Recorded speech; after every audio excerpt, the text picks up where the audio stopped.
celebrate another fantastic year of football and netball in the SS&A. Ovens and Murray, I think we can all agree the SS&A Club done a fantastic job with preparing the room for this evening. My name's Gus McLeod, alongside my co-MC for the evening, Rhiannon Harris, and it's great to have you here this evening. A couple of housekeeping things. The bathrooms are located at the rear of the room, and please turn your phones off, or at least put them onto silent so they do not ring during the evening. I'll hand things over to Ree for an acknowledgement of country.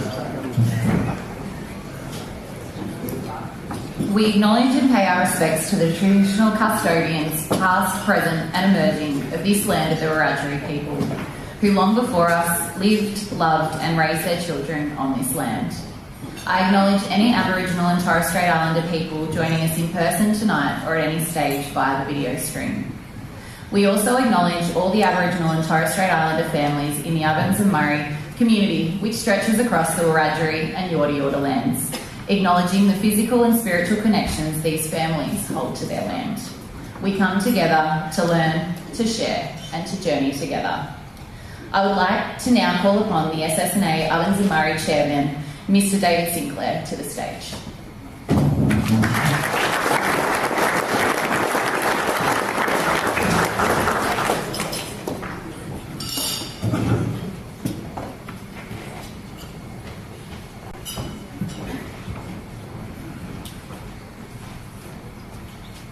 Thanks, Ree. Thank you, Gus. Wonderful to see so many people here. The room looks absolutely fantastic with the posters. Not sure where we're going to go when we start, 5-10 years down the track when we have 2 winners a year. Perhaps some of the footy club posters will have to move off so we can put the football and netball posters up.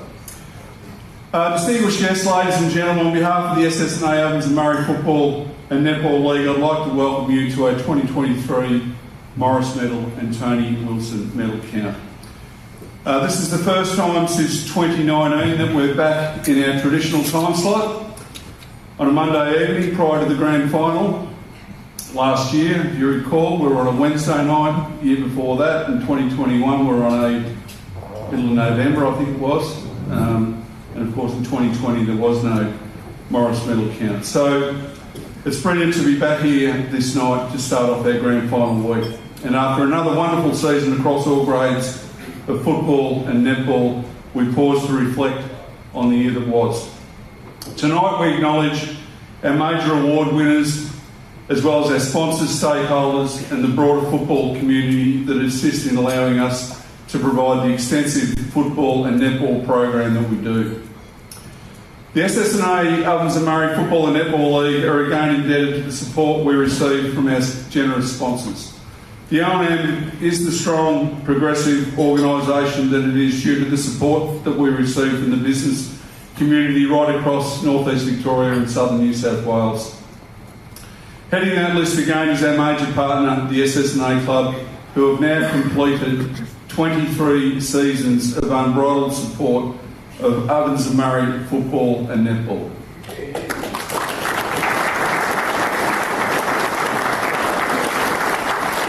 Their continued support makes this one of the longest and strongest partnerships in community sport, and we can't thank them enough for their commitment to our league. I'd like to welcome tonight Chairman Eddie Dunlop, CEO Gerard Darmody and the board of the SS&A Club, and pass on our heartfelt thanks for their ongoing support of our organisation. I'd also like to acknowledge our major netball partner in Go TAFE, as well as McRae Motors, who provide the branded vehicles that our staff drive around in, and also our ball sponsor KFC. I'd also like to welcome from Morris Wines David and Peter Morris. For over 80 years, the Morris name has been associated with the Ovens and Murray Football League Best and Fairest, and David will again tonight present the Morris Medal to the winner. Representing Optus, the major sponsor of our live streams, I'd like to welcome Wally Pasquale. Wally's also plays another role as President of the Wangaratta Rovers, or Joint President of the Wangaratta Rovers Football and Netball Club. For our major media partner, 2AY, I'd like to welcome General Manager Andrew Harrison and recently inducted, not before time, Hall of Fame member Matt Fowler.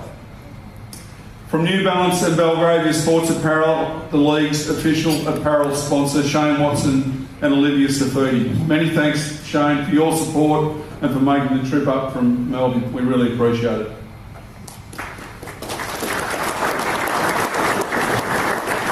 A health-focused physiotherapy are represented here tonight by Mick Bowler. Mick's done a lot of work with us in the concussion space, as well as assisting our Interleague squad. From Tobin Brothers Funerals, I'd like to welcome Alan Muller and David McKenzie.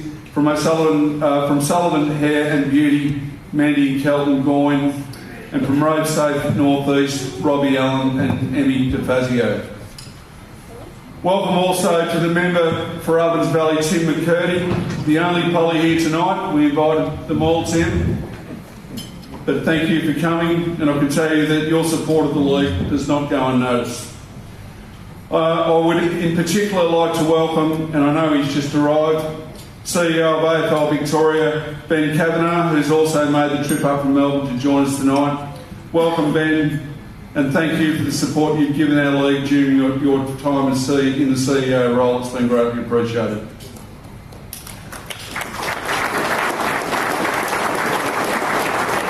From AFL North East Border, I'd also like to welcome Chairman David Kositsky and Regional Manager Zach Hedden. From Murray Bush Rangers, welcome to Mick Wilson.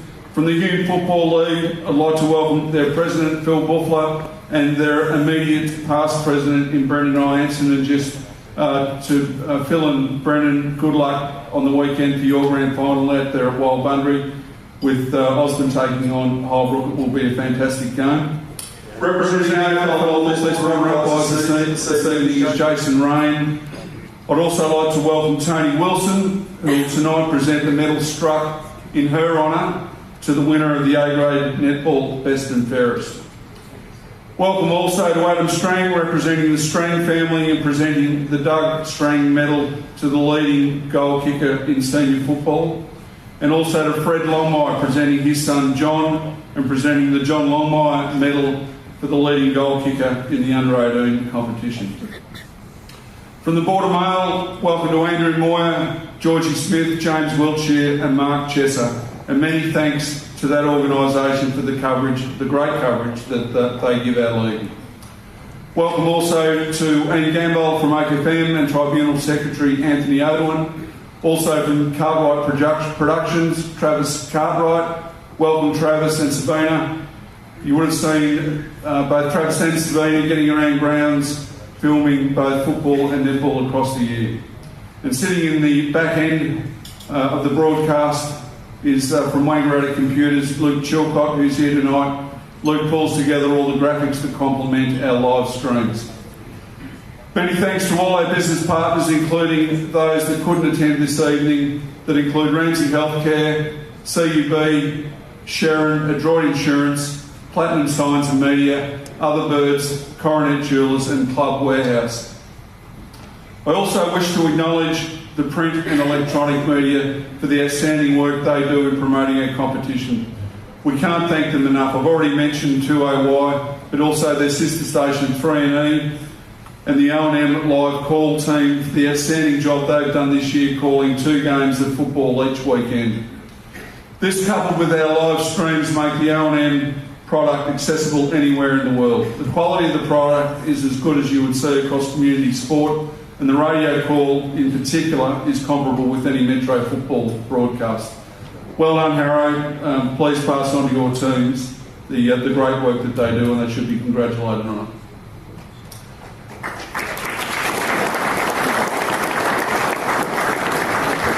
Many thanks also to the Border Mail, 7 Albury, OMFNL, Wangaratta Chronicle, the Yarrawonga Chronicle, the Myrtleford Times, 107.3, REM, and in particular the team that do the Saturday morning O&M show, which is headed up by our board member Des Lottingham. He wears a couple of hats. 105.7, Triple M and ABC Golden Murray. This competition is blessed with the amount of media coverage we receive, and it's greatly appreciated. I'd like to acknowledge and thank all our hard-working administrators and volunteers. Sometimes it's a thankless task, and you've all done an incredible job for your respective clubs. The board appreciates and understands the hard work that's required, not just by administrators but coaches, players, trainers and volunteers to make it all happen week in and week out. To the board of the Ovens and Murray, I thank you for your support, help and assistance across another busy year, and I'd like to welcome here this evening the following board members. Deputy Chair Jamie Ramage, David Kefford, Ken Jasper AM, Des Lonigan, David Morris, Alison Butler and Tamara Matthews. The League is incredibly lucky to have such a strong, experienced and energetic group striving to make the O&M competition the very best that it can be. I'd also like to welcome members of the Netball Subcommittee headed up by Chair Tamara Matthews. This year we introduced an under-15 grade of netball which has required an enormous amount of work over the last 5 years to bring it to fruition. In its first season it has been enormously successful and has quickly developed into the preeminent competition across the region for junior netball, and I note that 10 girls from O&M clubs have been selected in the 12-member team representing North East in the state titles in October. Overall, our netball competition continues to grow and prosper and is recognised as one of the elite competitions of its kind.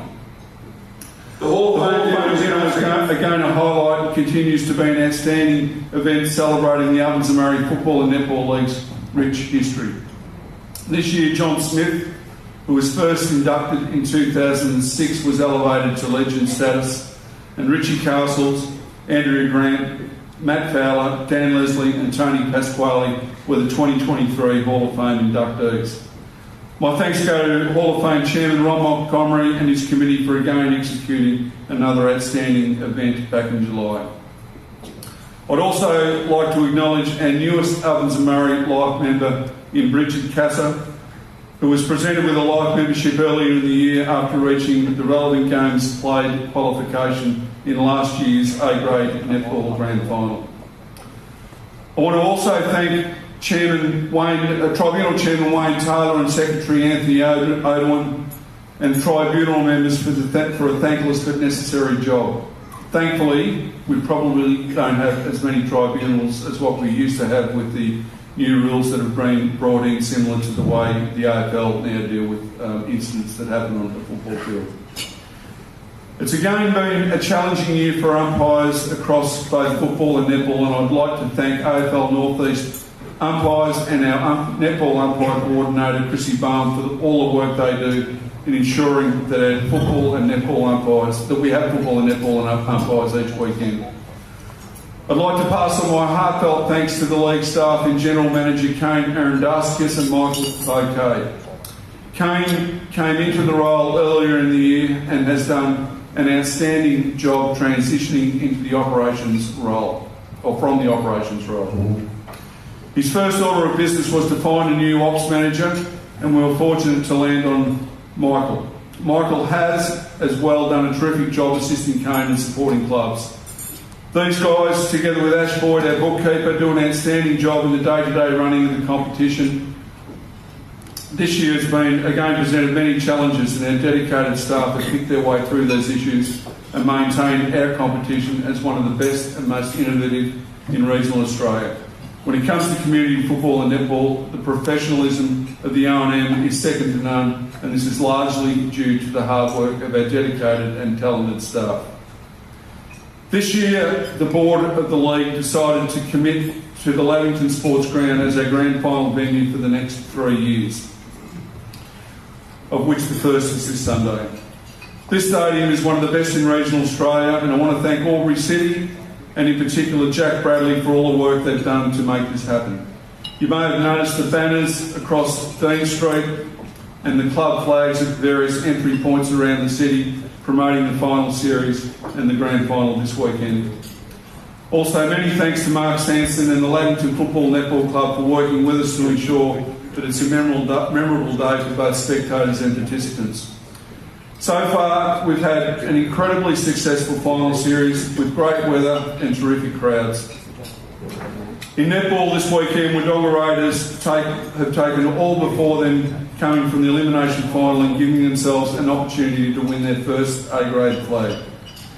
They come up against an informed Lavington team that will be attempting to win their first flag since 2013. The Australian netball star Mia Lavis will be in one ring, and up-and-coming Lavington star Christina Gucci will be in the other, and it's going to be a clash for the ages. In football, the grand final day kicks off with Lavington up against Wangaratta Rovers in the under-18s, followed by Albury and Lavington in the reserves. The seniors, for the 7th time since 2009 and 14 times in final series across that same period, Wangaratta take on Albury. So far this year, Yarra have held sway, winning 2 of the 3 contests, and the biggest margin has been 21 points when Albury defeated Yarra in round 1. So I think we can expect a close game. Good luck to all teams who've made it through to the weekend. Congratulations to all our award winners tonight, and just reminding you that our grand final kicks off on Sunday at Lavington Sports Ground from 9 a.m. with under-15 netball. A special guest for the day will be ex-Wodonga and North Melbourne champion Jack Zeeble, and of course at half-time we'll have the Wodonga Jets playing the North Albury Hoppers in an all-abilities challenge match. Thank you, enjoy the evening, and hopefully I'll see you all at Lavington Sports Ground next Sunday.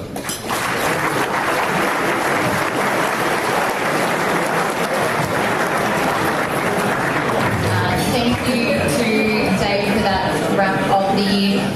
If we could call upon O&M Netball Director Tamara Matthews and David Sinclair to provide a summary of the interleague season for 2023.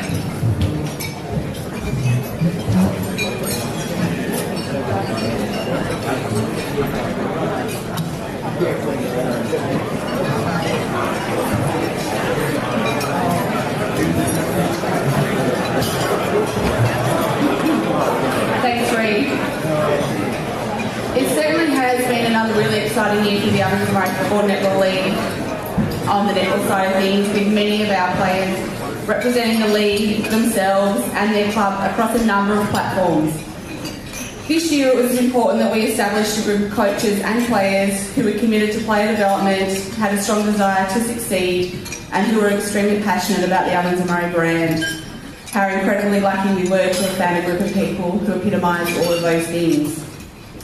Leading our 17 and under squad in 2023 off the back of a successful 2022 rec season was Jodie House, with assistance from Kylie Murphy and Shayla House. These coaches once again formed a great team who led our 17 and under squad through a series of carnivals in the lead up to our qualifying carnival, where the team qualified for the Association Championships Finals Day in Melbourne. Despite being hit with some player unavailability, the team showed fight and determination to qualify for the semi-finals. In addition to this performance, the team had a big win over the Golden Valley League in May. Congratulations to all our 17 and under team who once again showed their class on and off the court. For many of this group, they were also managing a number of other high-level sporting commitments. They should all be commended, as should their families, on the positive way they supported our league and the coaches through the carnivals. The Open side this year welcomed new coach in Rhiannon Harris, along with her assistant in Sarah Moore. Both of these ladies are not only accomplished and experienced players from within our competition, but both former Ovens and Murray representative players who understand the passion and the commitment needed to represent the league. A slow start against the Golden Valley Interleague saw them unfortunately go down in that game. However, the squad regrouped to put in a stellar performance in Melbourne at the Association Championships. Despite a slow start to the day, the team came home strongly to secure a grand final berth off the back of extra time in the semi-final. Unfortunately, the team could not get over the line and finish runners-up in the state. Nevertheless, it was an outstanding performance from a group of girls who were fearless and who showed unbelievable strength and endurance across the day. We congratulate every single player on the way they represented not only themselves but their clubs and the Ovens and Murray. You should all be incredibly proud. In addition to our representative program, we had a number of players also go on to represent themselves at a high level throughout the year. Christina Gucci from Lavington was selected in the Victorian 19 and under side to compete at the National Championships. Alongside her was Mia Lavis, who was chosen to represent Victoria in the 17 and under side. From those championships, Mia went on to be named in the National 17 and under squad, from which she was then selected as part of the Commonwealth Youth Games Fast 5 netball team, who went on to win gold at the Games in August. It is undoubtedly the first time in our competition's history that we have had a player represent a national side whilst being a player in the Ovens and Murray Football Netball League. Sophie Hanrahan has also had an outstanding year outside.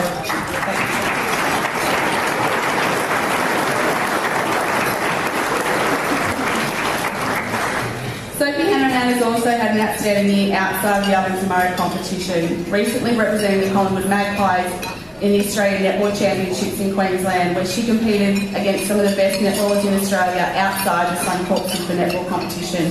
Sophie and her team went on to win gold in this competition as well.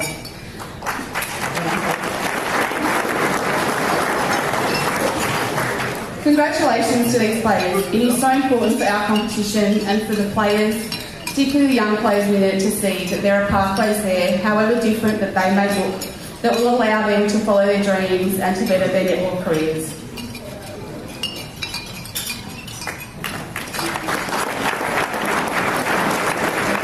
Thanks, Sam. From a football point of view, again this year there were no structured championships, and the SS&A Ovens and Murray Football League again arranged to play our traditional rivals, the Golden Valley League, for the Ash Wilson Trophy. The representative match was played at Albury Sports Ground, and we were able to assemble a group of talented players with a mix of youth and experience, with many representing the league for the first time. We've only played the GBL twice since 2010, and it was again wonderful to compete against our neighbours, and there's no doubt that this rivalry spikes interest across both competitions in both players and spectators alike. We also included a game of under-18 football, and as Tam has spoken to, we also had open netball and under-17 netball. The day commenced with the under-18s game, and with only 13 points separating the two sides at half-time, the O&M flexed its muscle and in the second half kicked 9 goals to 2 to see us run out comfortable winners.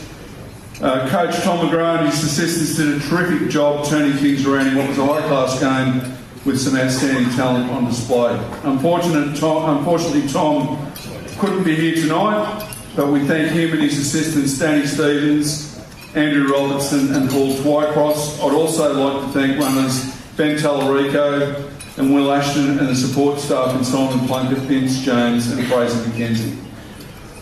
The best player for the O&M is awarded the Peter Johnson Medal. Peter Johnson was a board member and a very passionate interleague person, and this medal was struck some years ago. And this year it went to Wangaratta's Charlie Ross.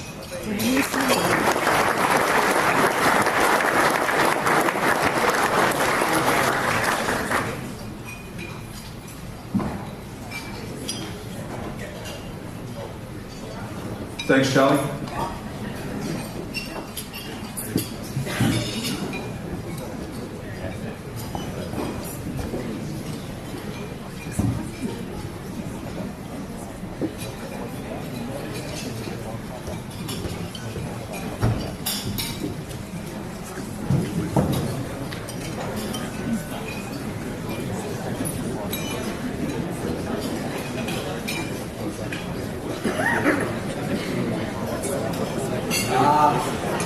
I'd just like to thank the Ovens and Murray Football League. I'd like to thank the Wangaratta Football Netball Club. Thank Tommy for coaching and everyone getting around me, so thank you.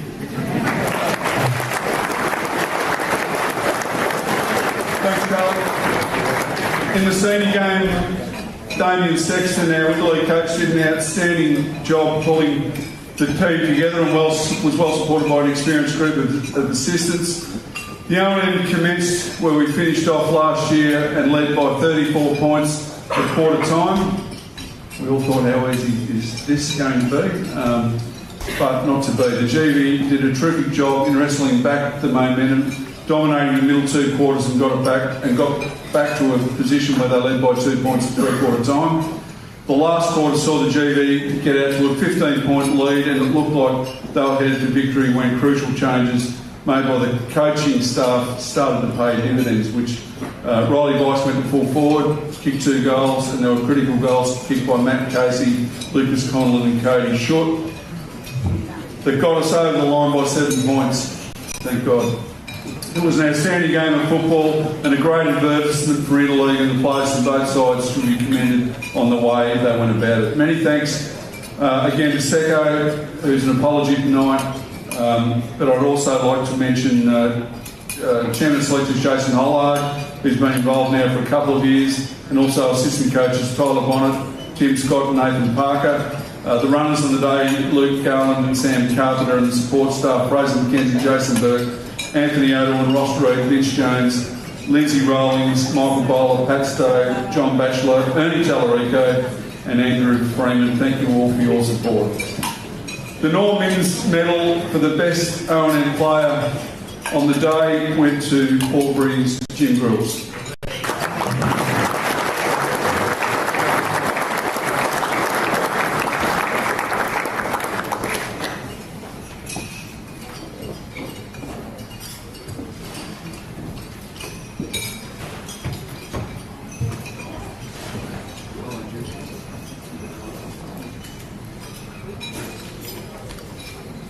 I'd just like to thank Seko and the selectors for giving us the opportunity to play. Obviously for me, for putting it on, it was a great opportunity to play. Albury Tigers for giving us the go as well, letting us do that, and the family for allowing me to still play for you. So, cheers.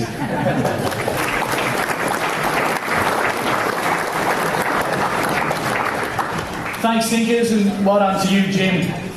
We'll touch back on the netball now, ladies and gentlemen. I'd like to call upon to the stage Kim Owen, as well as Interleague coach Reed Harris, who's already backstage alongside Jodie House to present our under-17 most valuable player in Interleague netball.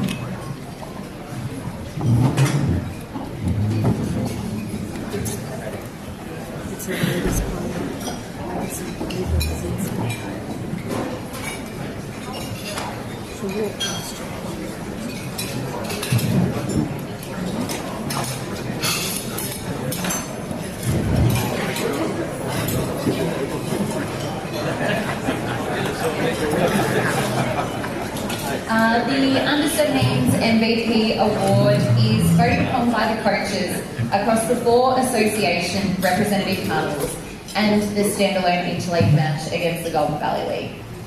In the 17 and unders representative squad, the player voted most valuable is Ava Kazitsky from the WA.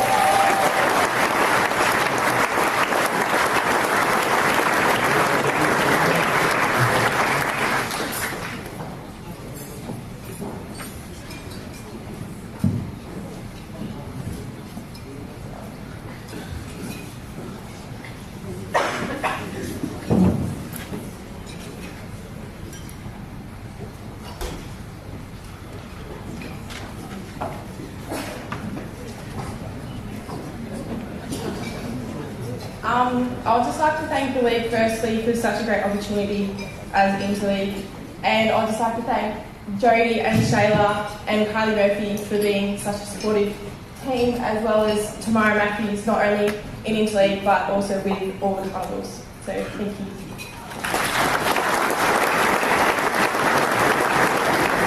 Congratulations, Ava. We now move on to the 17 and under Players Player Award. This award is voted on by the players, and the individuals vote on who they thought was their best player across the 4 association carnivals and as well the standalone interleague match. This year, the 17 and under representative Players Player Award goes to Lily McKinney from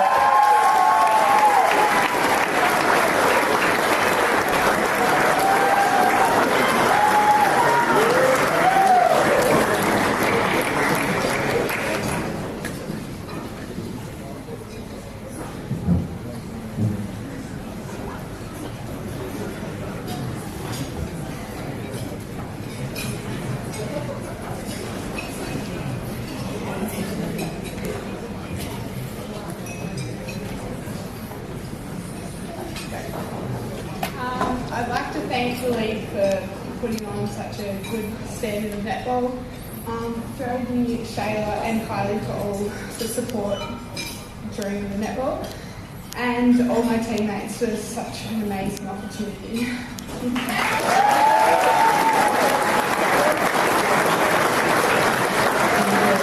Ava and Lily will line up against each other in this weekend's 17 and under grand final. So from teammates to up against each other, I'll pass on to Gus.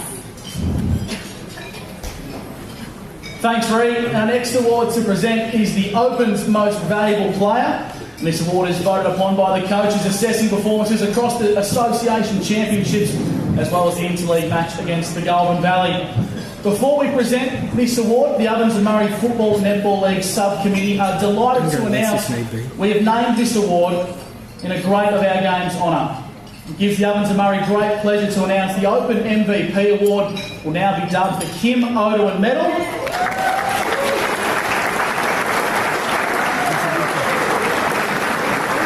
Of course, if you're familiar with netball in the competition, you know that Kim is one of the biggest supporters at, of course, club level, but also when it comes to flying the flag for the Ovens and Murray.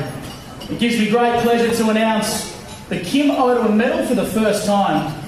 From the Wangaratta Netball Club is Ellie Cooper.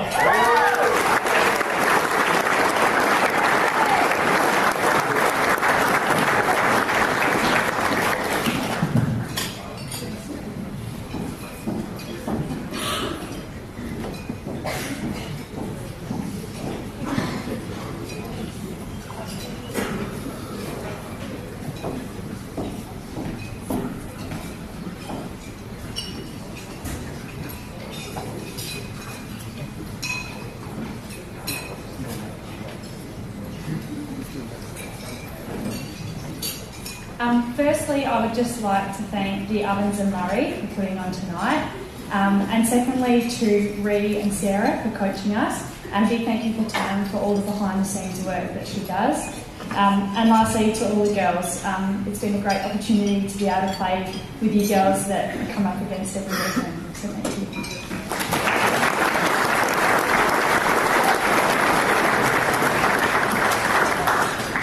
Congratulations to you, Ali. Our next award to present from the Open Netball is the Players' Play. At the end of each game, players submit their individual vote as who they thought was the best player across the association championships in Melbourne, as well as our interleague match against the GB. The winner for season 2023 comes from the Wodonga Raiders Netball Club, Emily Stewart.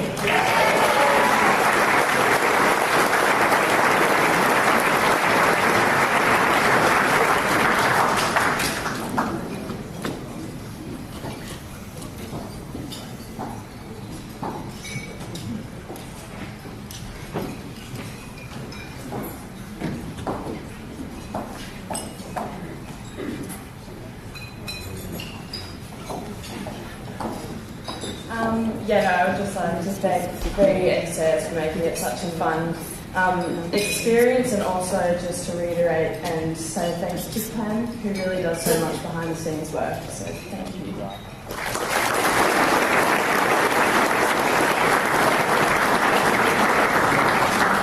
And just before we finish up, I'd just like to say a huge thanks to Jodie and to Reed for all the work that they've done with our rep sides this year. We've just got a small gift of appreciation to present to them for all the work that they've done this year.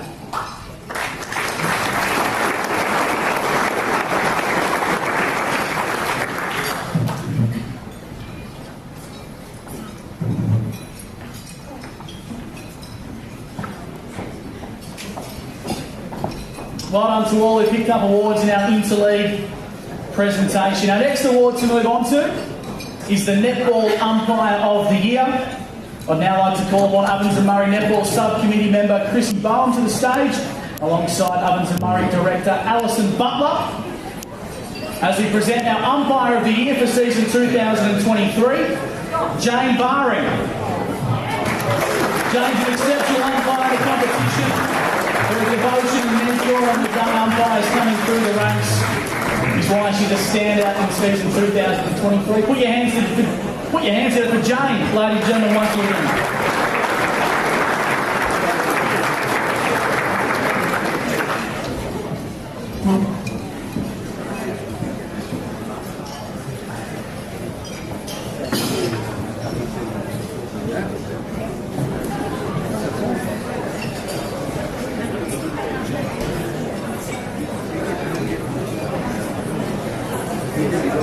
I'd just like to say thank you to the Ovens and Murray and to the sponsors, but also in particular to Tamara and Rhiannon for the exposure that they bring to the game, And to Chrissy and Michelle for the tireless work that they do each week in making sure that there are umpires on each game, but also the mentoring that they bring as well.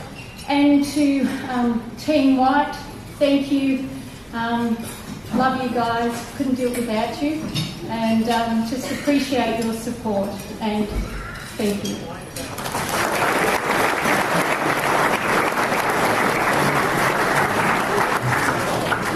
Thanks, Chrissy, and congratulations, James. I'd now like to call upon the AFL North East Water Region Chairman, David Kazitsky, to present the award for the Football Umpire of the Year.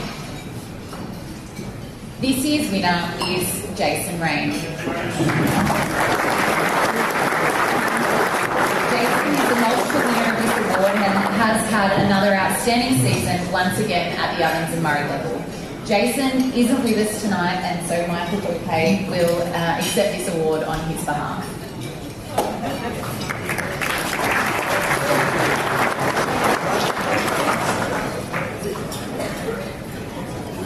Thanks, Reed. Our next award to present is the Adroit Insurance and Risk Volunteer of the Year, the Peter Bruin Award. I'd now like to call upon David Sinclair to come to the stage to present this award, named after the late Peter Bruin. He was a long-time volunteer of the SS&A, Ovens and Murray, and we introduced this award back in 2001. And great to have some former winners of this award in the room, Ian Gambold of Oak FM and Graham Hosier, or Kiwis we like to call him, from Corowa, Brother Glen. David Sinclair will present the next award. Thanks, Gus. Peter Milko Bruin was an outstanding servant and volunteer of the SS&A, Ovens and Murray Football and Netball League until his sad passing back in 2000. In his honour, the league struck the Peter Bruin Volunteer of the Year Award, which has been awarded to some wonderful individuals who continue to volunteer at either club or league at league or club level. The league has been fortunate to have access to many volunteers who have given enormous support to the OMFNL across many years. To acknowledge this, the league introduced last year a Volunteer of the Year of the Week page, sponsored by Adroit Risk, shining a spotlight on volunteers each week. From those nominations, a Volunteer of the Year was chosen to receive the Peter Bruin Award. This year's recipient has been a humble and loyal servant of the Wodonga Raiders Football Netball Club for almost 20 years. Over that time, he's filled many roles, including board member, recruiting manager, game day operations manager, club secretary, and is the current football manager of the club. He's also been a past player and a premiership player, and it is with great pleasure that the SS&A Ovens and Murray Football and Netball League present the Peter Bruin Award for Volunteer of the Year to Wodonga Raiders, Brad Smith.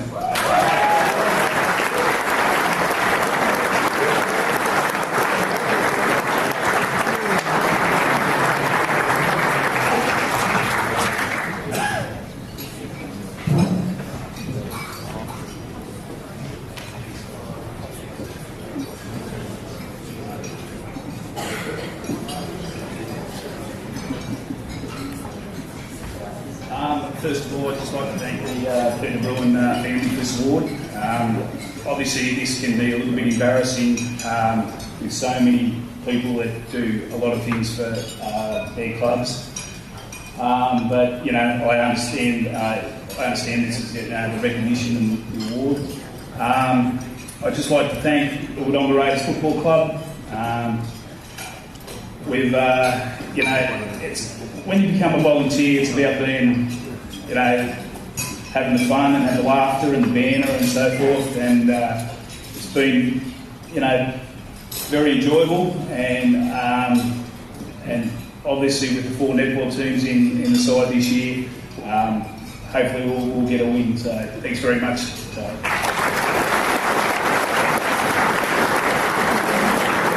Well done to you, Brad. Volunteers are the backbones of our club, so well done to you, mate.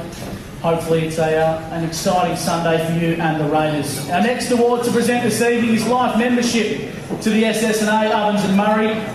David Sinclair will present the award. Under the Ovens and Murray Football Netball League Articles of Association Rule 13A, the OMFNL will elect an honorary life member of any person who has served as a director for a continuous period of at least 10 years and has a resolution prospering them as an honorary life member passed by at least 75% majority of delegates at the Ovens and Murray annual general meeting. Sinkers, over to you to present one of the most prestigious awards we can in the Ovens and Murray. Thank you, Gus. This life membership does cut a bit deeper than just tenure and service. This particular recipient has been a member of the Ovens and Murray board for 11 years, which does qualify him for life membership. Ken Jasper AM was nominated for Ovens and Murray life membership in 2022, and that was ratified at last year's general meeting. Ken has made a significant contribution to the SS&A Ovens and Murray Football and Netball League after first having been elected to the board in September 2012, and as I say, has now completed 11 years service as a director.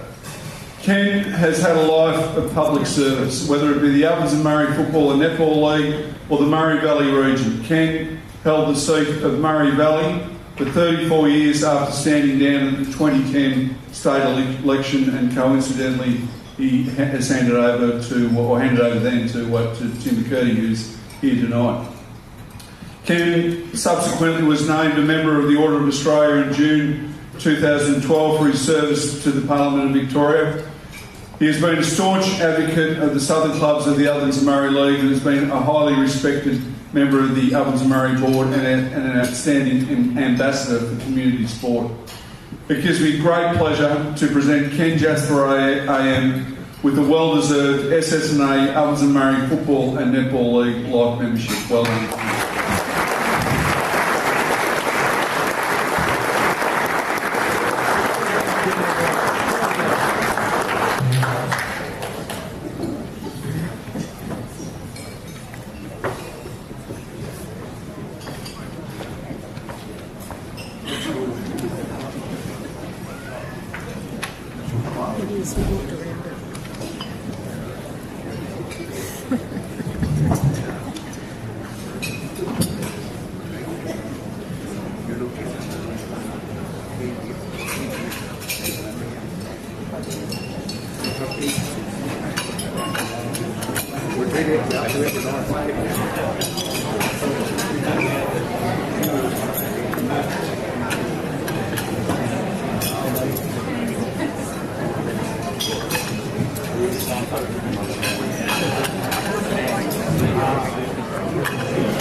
Late Chairman David Sinclair, to board members that are here, distinguished guests, including the member for Ovens Valley, Tim McCurdy, and ladies and gentlemen, also club members that are represented here tonight. I deem it a great honour to have been presented and awarded a life membership. So thanks, David, for your generous comments. Ladies and gentlemen, I must say to you that Kane spoke to me, the General Manager, just before the start, and he said, I've got the time on you in 5 minutes.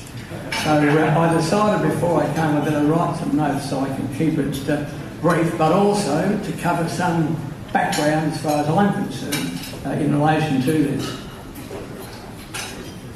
My association and interest in football commenced when I was a boy, growing up in Rutherglen in the 1940s and in the 50s.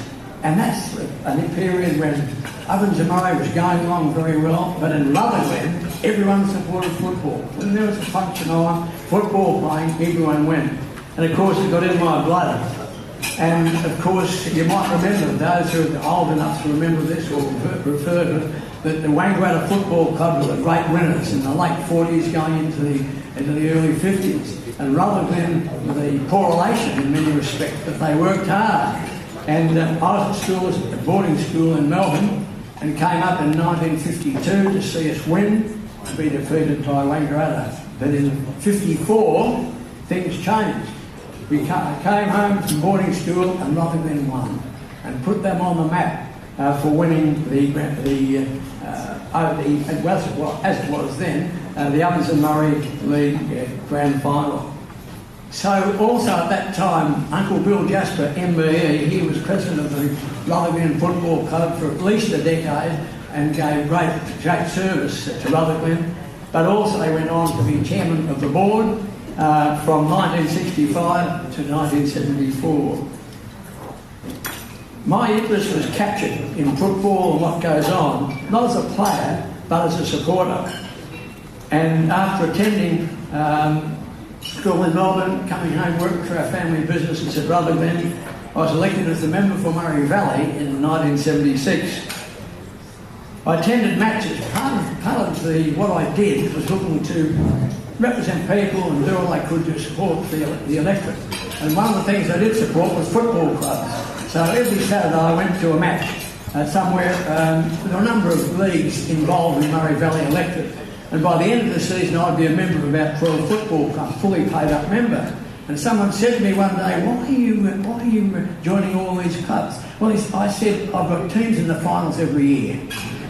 And that wasn't a bad way to put it, but that really wasn't the main thing. The main thing to me was supporting all these clubs, many in small areas and other areas, and the contribution that they made to the area that they were, where the club was, but also to the community in general. So that was really, as far as I was concerned, was the big feature of being able to be involved with football, support football clubs, and then netball clubs, as that came into it as we went on.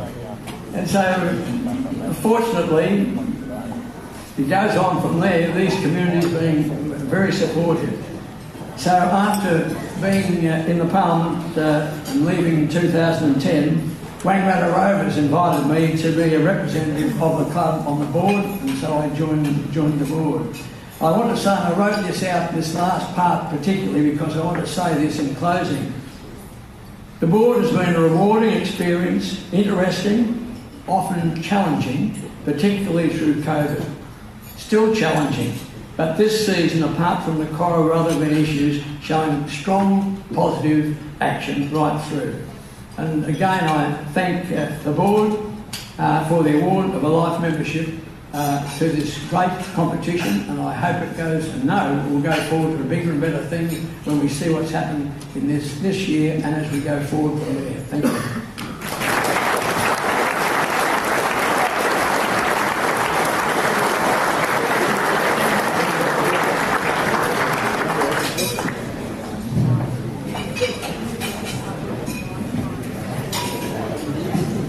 Thanks once again, David, and congratulations to Ken. We now move on to the Sullivan's Hair and Beauty Awards. If I could call upon Mandy Goyen from Sullivan's Hair and Beauty and Ovens and Murray Netball Subcommittee member Sue Truan to come forward to present these awards.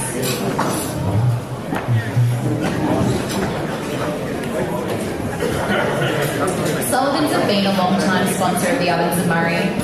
For these awards, each coach votes for the best player in the opposition team on a weekly basis. These awards are for the players who have received the most votes over the course of the season. The winner in the 15 and under Sullivan's Hair and Beauty Award is Skylar McPherson from Myrtleford.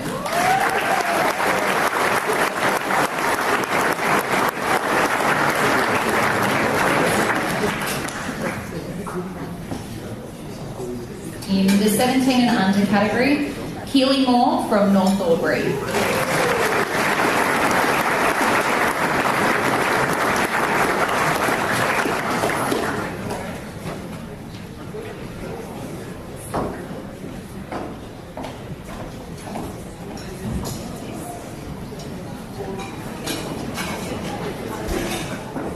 In C grade, Kiara Corkett from Coral Rutherglen Rouge.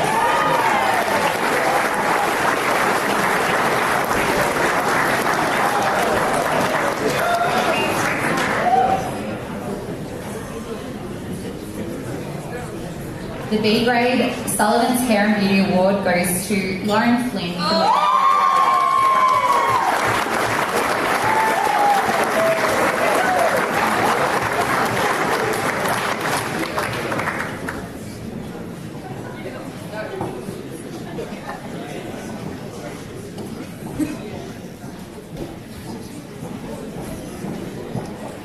And finally, from the A grade competition, a very, very deserving winner, Christina Gucci from the Lavington family.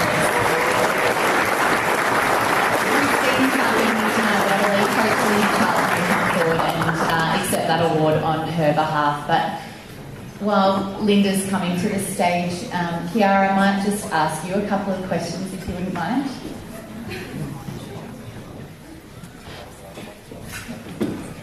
A huge, you can come close to me if you like. A huge achievement given such a different season for the Roos. How is the feeling for season 2023 with Cora Rutherglen Roos? Yeah, certainly different is a part of it. Atmosphere is obviously a thing, and it's hard to find that as it usually is in the circumstances that we had this year. But yeah, it was pretty nice to be a part of something and keep it going, kind of thing. Yeah. Absolutely, and probably one of the hardest things to navigate was those different schedules for game days, times, things like that. How does that look? How is everyone feeling going on to season 2024? Look, I think we're hopeful, excited to be back in the norm, I guess, and have a full day. Like turning up and not having everything kick-started already was a little strange. So yeah, it'd be nice to have everything rock and rolling again and everyone around each other. Absolutely, thank you. Please congratulate all of our Sullivan's Hair and Beauty Award winners.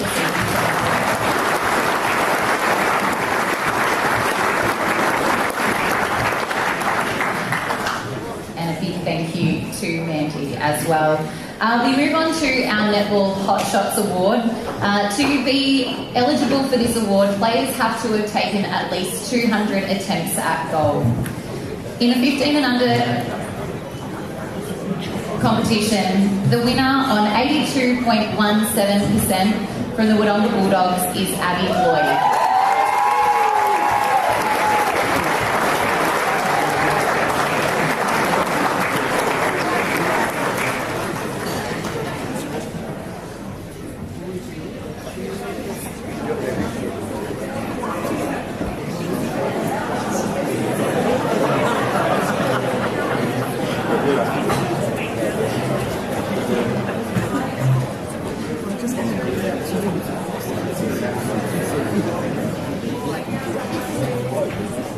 In the 17 and unders competition, the Hot Shot Award goes to Wodonga Raiders Eliza Mooney.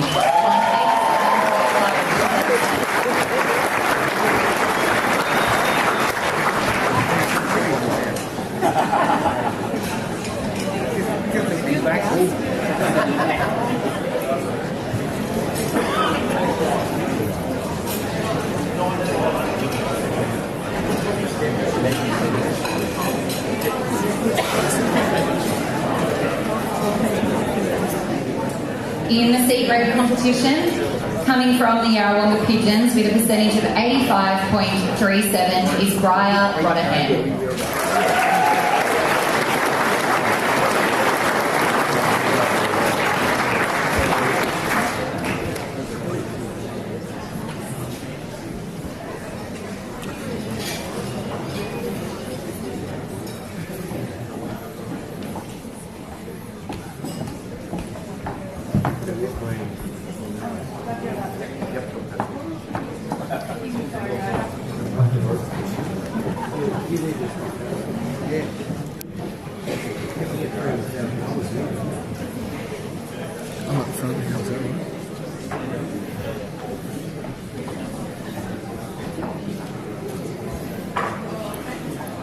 The B grade Hot Shot Award winner from the Wodonga Bulldogs with a percentage of 80.07% is Ruby Martin.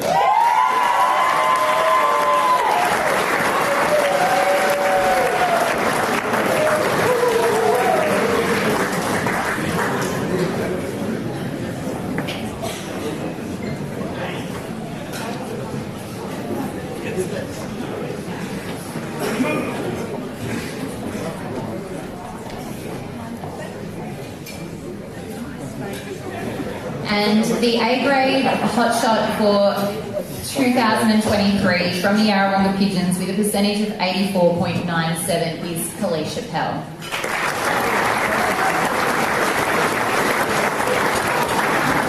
Kalisha is unavailable to be with us this evening due to trekking Kokoda, but Hannah Symes, I believe, is coming forward to accept the award on Kalisha's behalf.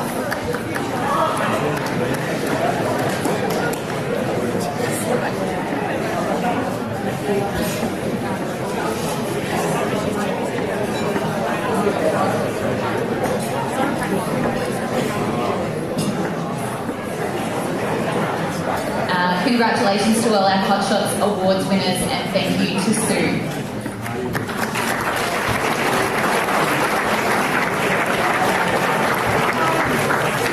Thanks, Reed.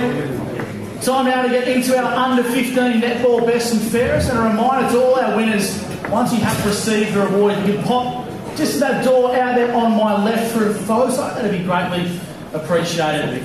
Our under-15 netball best and fairest has been supported by GoTafe. At the start of season 2022, GoTafe inked a 5-year deal with the SS&A Ovens and Murray as a show of their investment into one of the netball's, or one of Victoria's best local netball competitions. I think we can say we've got the best one in regional New South Wales and Victoria as well. So GoTafe are great partners of ours here in the SS&A Ovens and Murray. Our under-15 netball best and fairest leaderboard is as follows. In fourth position from the North Albury Hoppers on 19 votes is Hattie Hobb. Equal third from the Wodonga Raiders on 27 votes is Jaya Joss, alongside Abby Boyd from the Wodonga Bulldogs. In second, with 31 votes, also from the Wodonga Bulldogs, is Ari Cohen.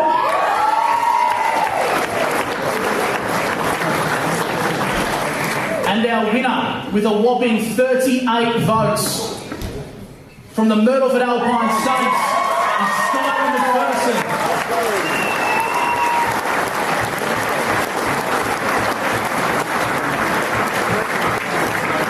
Skylar bowling 14 games this year out of 16 and managed to rack up 11 best on-court performances. Put your hands together for Skylar once again, ladies and gentlemen.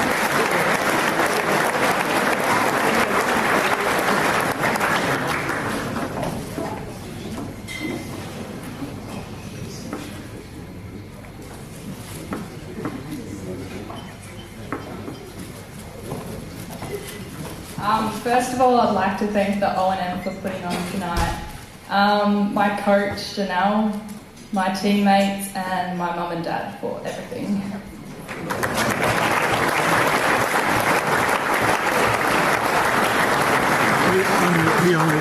Well done, Skylar. Our next award is the under-17 netball best and fairest, and our leaderboard is in equal fourth position on 17 votes.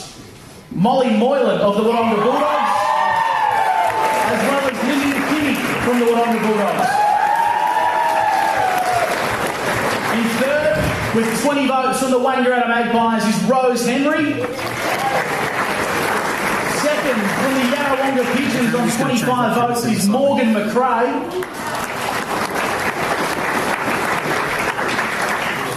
And our winner, if she isn't a household name already, she will be at the end of tonight.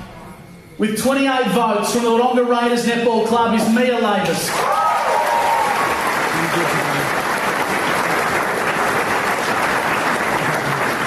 Bowling in 10 games with 8 best on-court performances. Believe it or not, Mia's unavailable tonight because she's got representative duties as she gears up for a big grand final with the Raiders on the weekend. I'd like to call upon Mia's mum Amanda, who is in the room, to come forward and accept the award on behalf of Mia.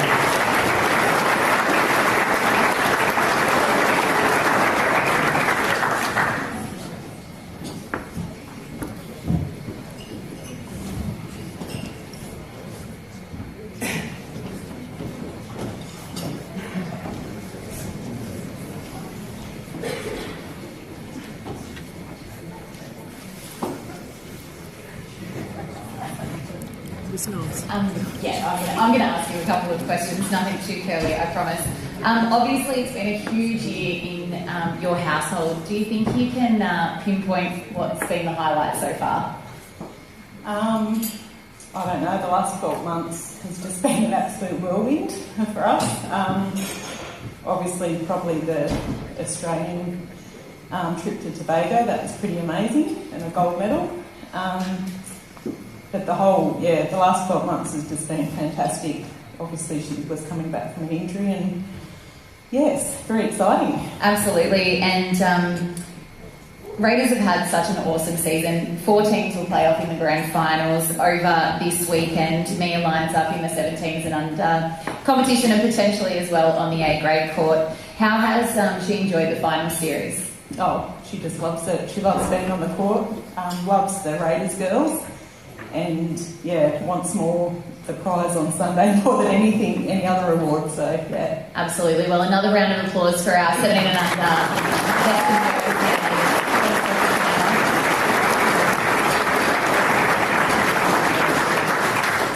We now move on to our C grade best and fairest. In equal fourth, Charlie Andrews from the Wodonga Bulldogs and Alicia Leslie from Yarrawonga, both on 18 votes. In third, from the Wangaratta Magpies on 25 votes, Miranda Gray.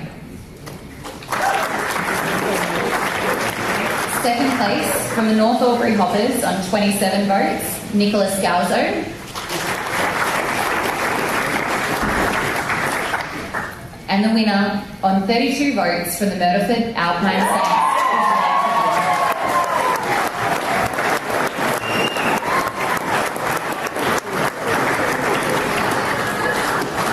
Leah polled in a massive 13 games throughout the 2023 season. 8 of those were a best on court performance. Leah will also line up for the Saints in their C grade grand final on the weekend.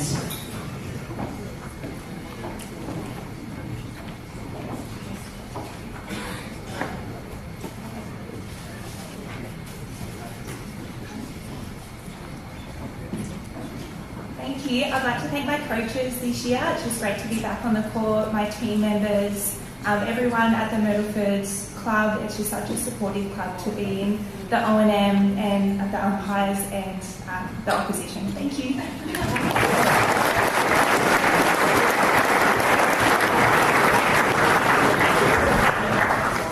And in the B grade, there is a 4-way tie for second on 13 votes. From the Wangaratta Magpies, Rochelle Petts. From the Wodonga Raiders, Molly McGrath. From Myrtleford Alpine Saints, Bridget Flint Chapman and Jacqueline McAlpine.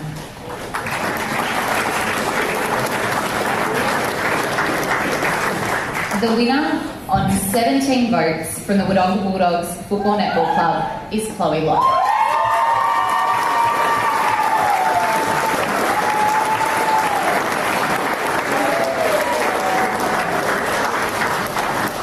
Chloe polled in 10 matches throughout the season, and 3 of these performances were voted best on court.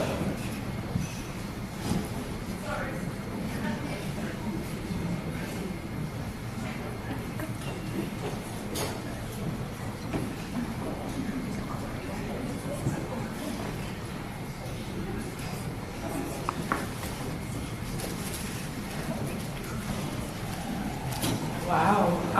I'd just like to say thank you so much to the Wodonga Bulldogs for taking me in this year. You are an amazing club with a great culture and beyond proud to be wearing the maroon and white. Massive thank you to the O&M for a great season. And yeah, cheers to my dad for coming tonight. Make some fun.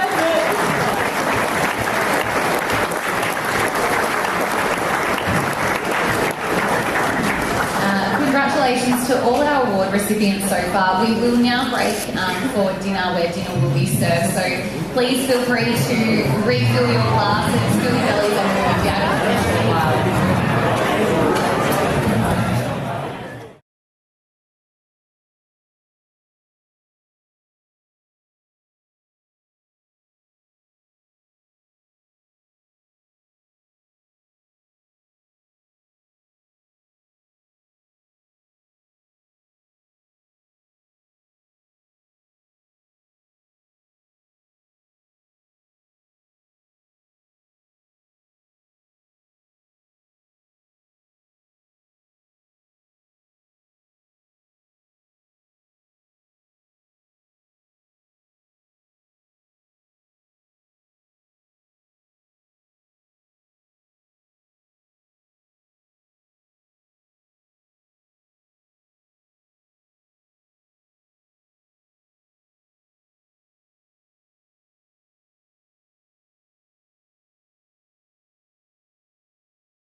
Welcome back to Morris Medal Night here at the SS&A Club, of course streaming on O&M Optus TV and of course on the O&M Live Facebook page. My name is Blake Panderescott. Great to be here on this Monday night, grand final week. We're here alongside, of course, Robbie McKinlay. How are you, my friend? I'm well, Panda. Good to be back with you again. Great day yesterday and fantastic win at Albury Tigers. Sets up an epic encounter this Sunday. It certainly does, and we're also here as well as our camera just starts to do a few little bits and bobs. Logan Cartwright and of course the Cartwright family doing an amazing job with the O&M live stream. Here was Sammy Murray as well, of course, contender for the Morris Medal as well.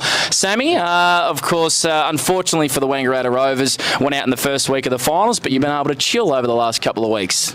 Yeah, for sure. It's disappointing watching, especially yesterday with the 23-degree sun. But you don't really stop. I think for us, we reflect and look forward now, and we have to with the calibre of football that's getting played on the weekends. With what we've seen yesterday from Magpies and Albury, we need to start looking forward with what we can produce next year. But it's been a nice couple-week little break. Well, Sammy, it's not over completely too, because the under-18s had a fantastic win yesterday and sets themselves up for a big crack at Lavington. And I was talking to Coach Tallarico earlier in the night, and I think he's pretty happy to have another game under the belt ahead of this weekend. Yeah, for sure. I think, you look at their team, and Justin Lewis, Finn Osborne, Charles Ledger all played seniors in that first final, and they didn't play the last round. And, consistency, especially at a young age in terms of group and cohesion and all of that's really important. I think as well, for them, they've been gifted the luxury of losing one game. Adversity is really good for teams, and I think they're going to bounce back stronger. And I think the 8-goal first quarter, well, mate, how about that? You would have killed for that in that first week of finals in the seniors, mate. Yeah, it would have been a bit of a FIFA, park the bus, 3-0 up, long kicks. But, yeah, they did really well, mate. We've got 13 guys graduating out of that group next year, and it gives us, some really good depth. But, mate, they're an energetic bunch. I was in the rooms pre-game, and the only opportunity to really get to do that much, and the way they go about it is super professional, and they've got a great coaching staff. But 8-goal first quarter lead against Magpies is taken in any way, shape or form. Rivalry game. Sammy, how are you feeling about tonight? Of course, it's a great night to be here and celebrate the individual honours, and of course yourself. You had a fantastic year as well. I think you averaged about 36 possessions off the half-back flank. Your own year as well, you were pretty happy with your own form, albeit coaching a squad of 22 players as well.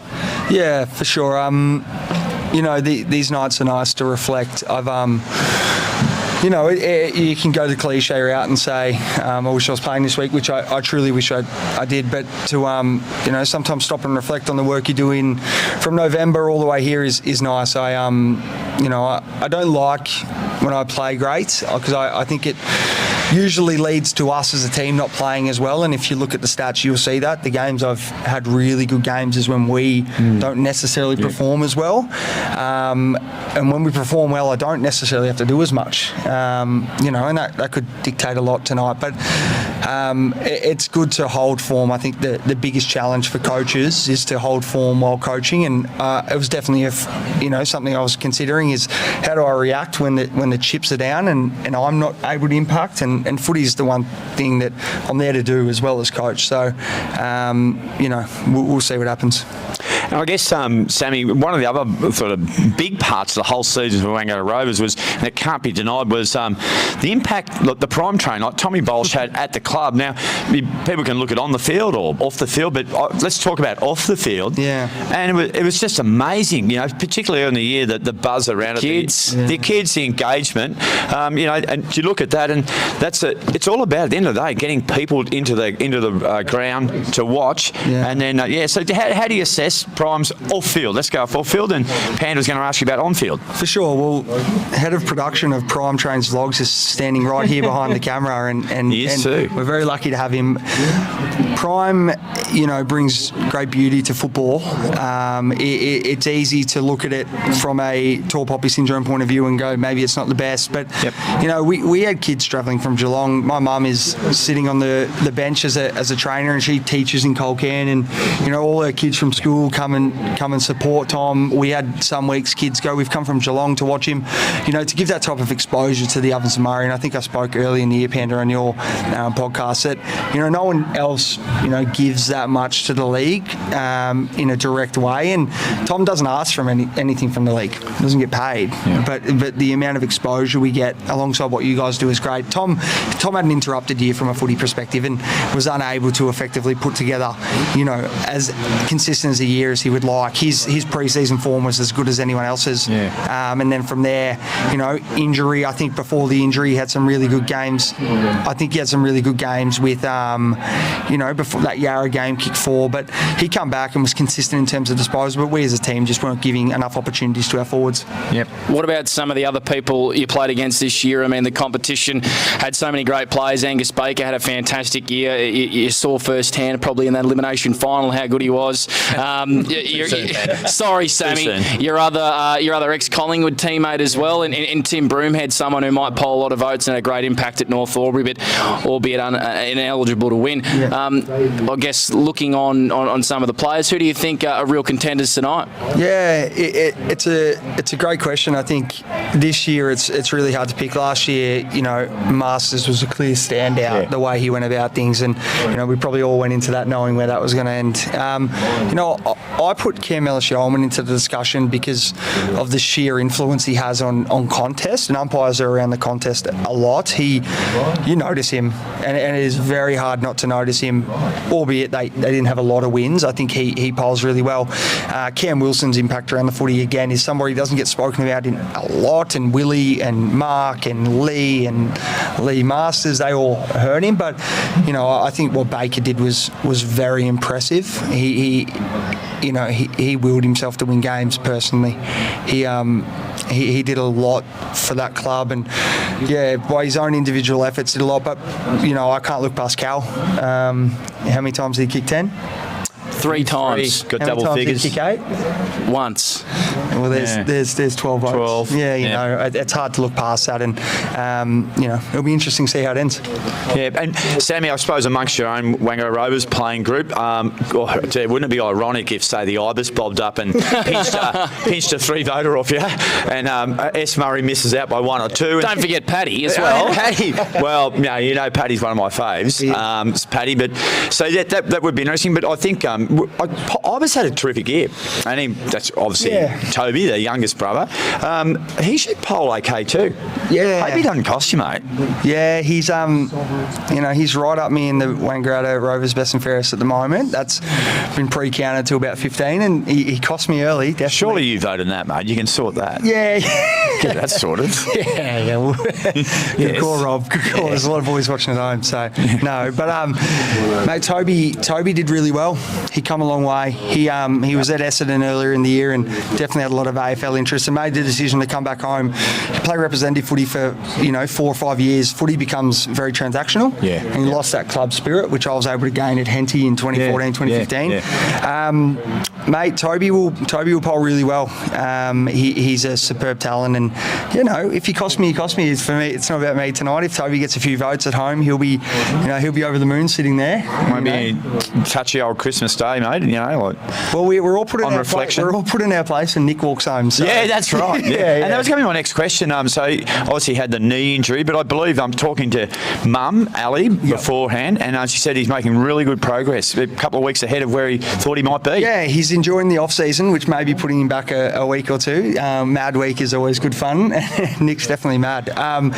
He's doing well. It was obviously very innocuous. I was at the game. I took Wendy Lester and Pete Lester, our great presidents, and we went and watched, and he was able to still jump side to side and do what he did, and we didn't expect it. And I spoke to him after the game in the rooms, and he said, I just think it's a bit of a twing, and sadly it was his ACL, but mate, he's making great recovery. He's a very dedicated professional, and we'll come back bigger and stronger, and he's going to do great things. One more before we let you go. go back to your steak, mate, because it's sitting there getting cold. How does 2024 look for the Wangaratta Rovers in your second year in charge? Obviously finished fourth this year as well, no doubt. You'll be recruiting once again, but your thirds are playing, as Robbie said, in a grand final as well, so there's a lot of homegrown talent. No doubt you've probably already looked at 2024. How does that seem for the Rovers? Yeah, for sure. We played 42 players this year, which is a hell of a lot. It's West Coast Eagles type of numbers with what they've been through. But we've given opportunity to some kids that have come through and shown a lot. We need to find some real classy mids to clean up. Probably the biggest part of our game that gets hurt. We got exposed at times by the likes of Wheeler and Powell and Miles, and Brody Fowler's an enormous player, but he's 33 and most people forget that. So we really need to build some consistency in that, but just keep developing our young guys. We've got a group of about 13 to 14 that we've identified that have played between 10 to 30 games, and we just want to see them come along 10 to 15%. We think that's a big growth opportunity for us. As a footy club, we're in an amazing position. We're supported by great executives, a great board. We've got amazing juniors. We've had a reserve side that come second last year, fourth this year, and we're sitting in a good place to succeed. I think consistency is the big one. You guys call definitely. it as good as anyone else. Not sure what we're going to see when we see your best. It's fantastic, it is, and it needs to be found more. I think it's not necessarily finding more of the best. It's just finding less of the worst. Yeah. Now, if you're looking for that classy midfielder, I reckon there's one hanging around your back flank at the moment. I reckon you'd be ideal in there. don't rule it out. He did go in there a little bit towards the end of the year, the finals. Because I reckon you become a 30-goal a season midfielder, buddy. There you go. We'll see. Stay with us here on the O&M Optus TV, and of course Morris and Tony Wilson Medal Night. Recapping a few of the awards before. Chloe Locke claimed the B grade best and fairest for the league. We also had Skylar McPherson in the under-15s, Mia Lavis in the under-17s as well. And stay with us. There's so many more awards throughout the course of the evening as Morris and Tony Wilson Medal Night here on this Monday, the 18th of September. Hope you're enjoying the action home on the couch. Plenty more back here after this.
Thanks, everyone. We'll now continue with the formalities of the evening. I'd now like to welcome up onto the stage SS&A Ovens and Murray Director David Morris, Netball Subcommittee members Joe Williams, and the Chairman of the SS&A Club, Mr Eddie Dunlop, to the stage.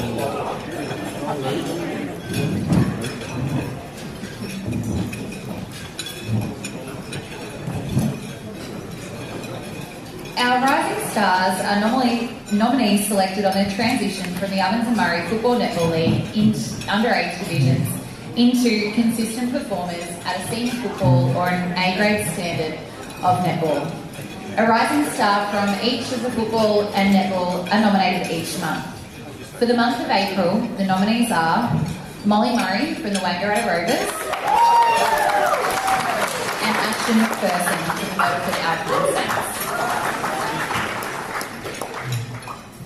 If we could get all the nominees to come forward, please, that's your call.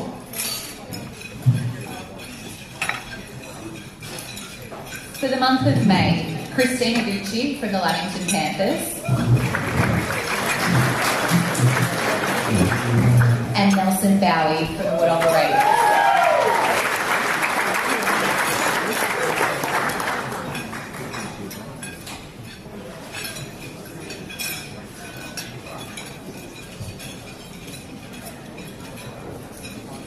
For the month of June, from the Wodonga Raiders, Zoe Prentice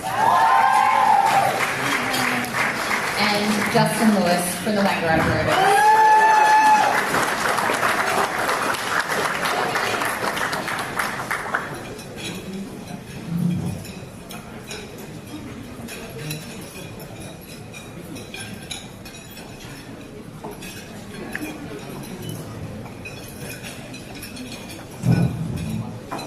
The nominees for July, Blaney House from the Wodonga Raiders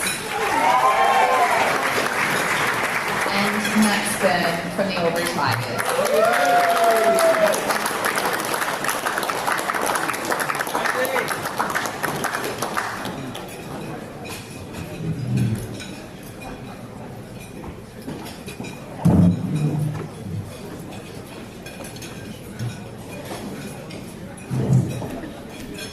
And the nominees for August, from the Albury Tigers, Lily Howe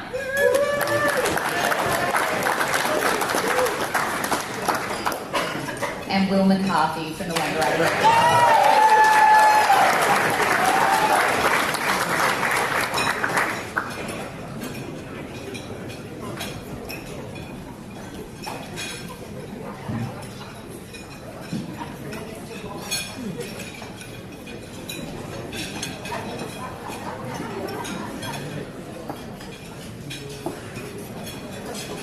The winner of the Football SS&A Rising Star Award and Richard Hamilton Medalist for the season of 2023 is Nelson Bowie.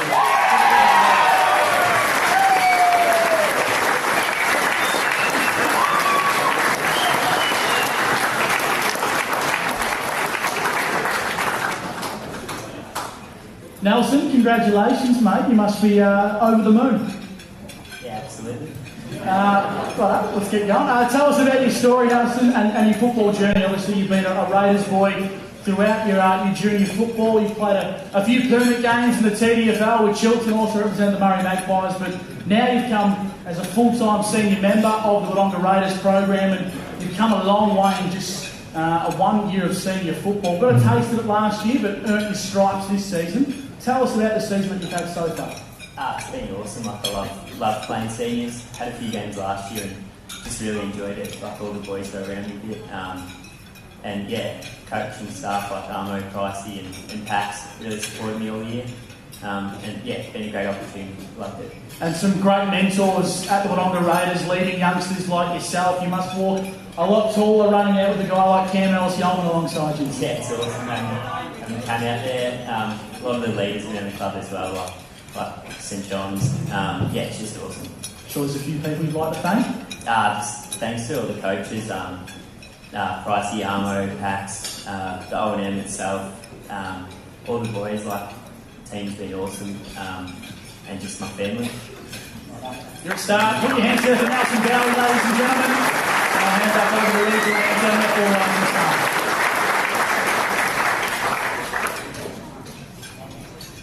The winner of the Netball Diamond Rising Star Award for season 2023 is from the Lavington Panthers, Christine Gucci.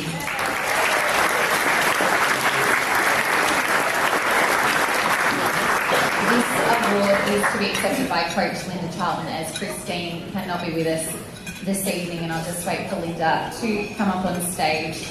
But a massive season for Christine, as Tam touched on, a massive part of the Lavington A-grade campaign for season 2023, and part of the National Victorian 19 and under season. Linda, congratulations.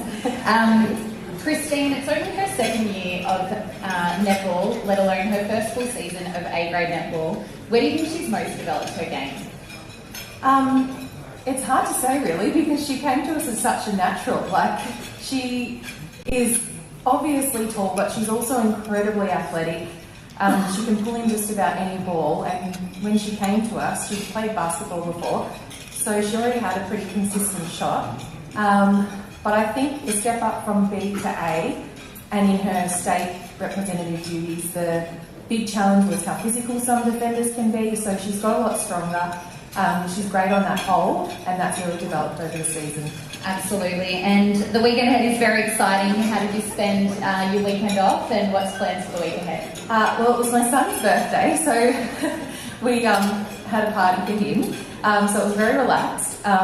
But we are so excited. I did watch the prelim, and it was such a fantastic game, and a credit to the teams involved in the O&M. And we're just incredibly excited about the week ahead, about the game. We're really proud to be in the grand final, obviously being at our home ground. We watch the grand finals every year and would love to be running out there, so to have our turn is fantastic. Awesome. Thank you, Linda Charlton. A big congratulations to all of our rising stars nominees.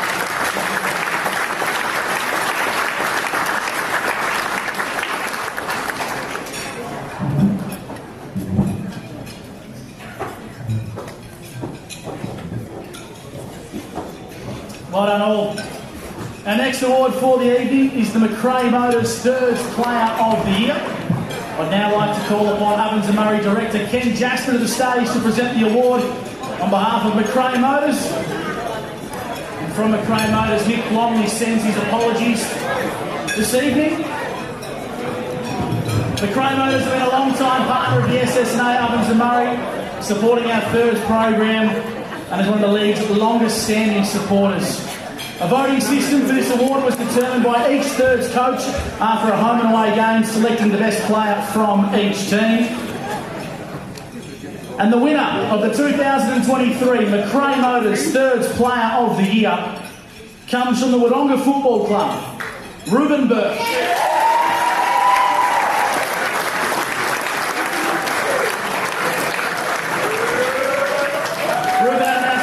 Season, featuring in the best players as judged by the coaching staff at Wodonga 12 out of 16 times, and as a youngster on the rise at the kennel.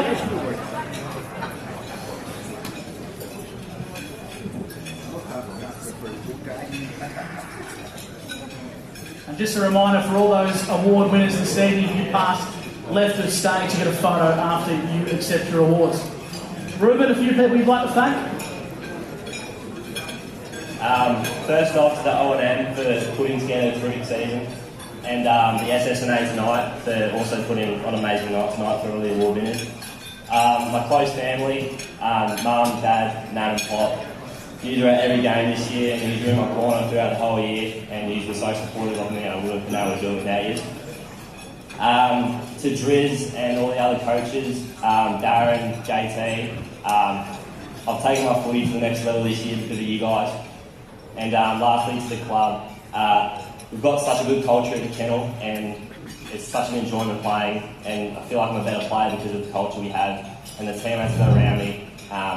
And yeah, good luck to all the competitors this year, this weekend on Sunday. And yeah, that's all. Thank you.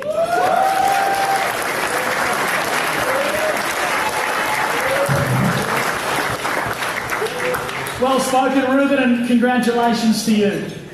Our next award for this evening is a new award in season 2023. I'd like to call upon Blake Escott from 2AY and 3&E to present the O&M Live MVP for season 2023. We're not quite sure if the winner's in the room, but with 15 votes in season 2023, the O&M Live MVP in conjunction with Ultimate Fastness comes from the Yarrawonga Football Club, Cam Wilson.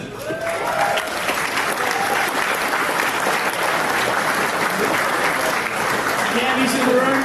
We weren't sure if he was going to make it tonight, but he accepted his prize pack thanks to DC and the team at Ultimate Fastness for supporting this award alongside O&M Live. And Cam's enjoyed a fantastic season since switching from Kyra Rutherglen down to Yarrawonga and polled 15 votes in the O&M Live MVP.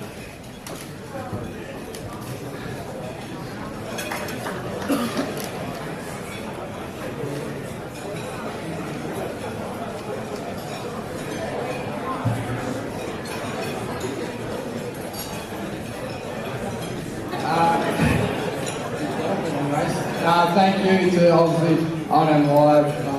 You've taken this league to another level with broadcasting. It's unreal. To the Yarrawonga Pigeons for this year, thank you so much. It's been so inviting and so easy to transition, not for just myself but family. To my family, thank you very much for the support along the way. Partner Beck, thank you. To all the boys, and thank you very much to everyone.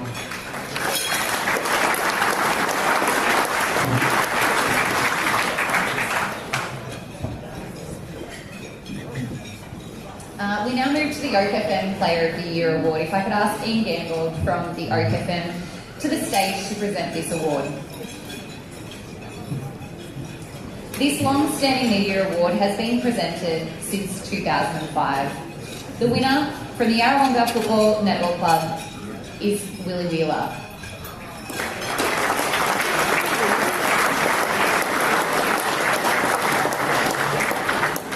I might call upon Yarrawonga President Ross Mulqueeny to accept this award on his behalf, please.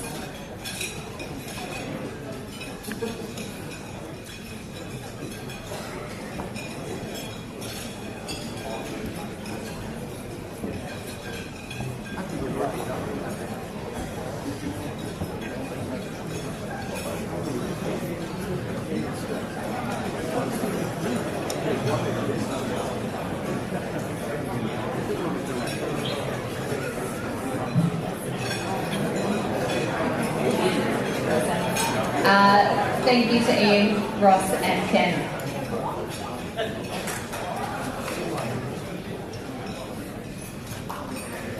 We'll move on, ladies and gentlemen. Well done to Willie, and thanks to Ross and Gambo for coming up to accept the OMFNL Player of the Year. I think Willie will feature heavily a little bit later on in the evening as we head towards the Morris Middle Count. Our next award to present is the Thirds Football Leading Goal Kicker Award, which is known as the John Longmire Medal. I'd like to call upon SS&A Ovens and Murray Director David Kefford and Fred Longmire, who's John's father, at the stage to present this award. Of course, John Longmire is a former North Melbourne champion, a Coleman medalist and a premiership coach, as well as the current coach of the Sydney Swans Football Club, and we all know he began his Ovens and Murray career down the river at Corowa with the Roos. The winner of the 2023 John Longmire Medal comes from the Lavington Panthers with 41 goals, Corby Robinson.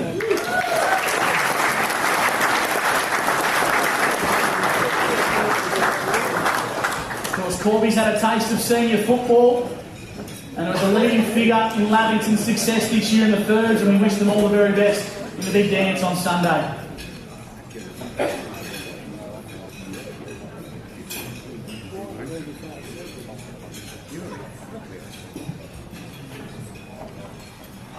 Firstly, I'd just like to say a big thanks to the O&M and the SS&A for holding on tonight, and also a big thank you to the family, coaches and teammates for all the support throughout the years. Cheers.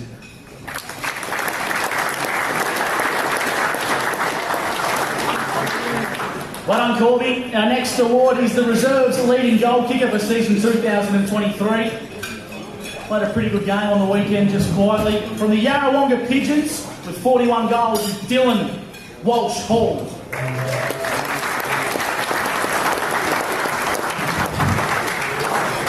Dylan was instrumental in Yarrawonga's season, the seconds this year, unfortunately falling to the Lavington Panthers yesterday, but played an outstanding role helping Yarrawonga get as far as it did in season 2023. Put your hands together for Dylan, ladies and gentlemen.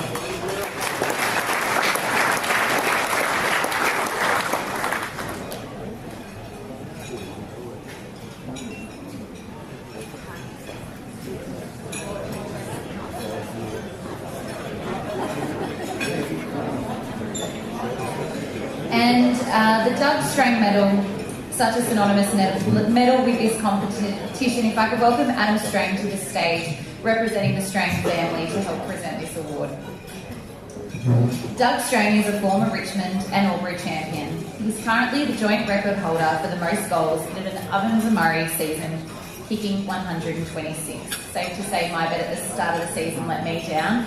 But the winner from the Wangaratta Football Netball Club on 75 goals is Callum Moore.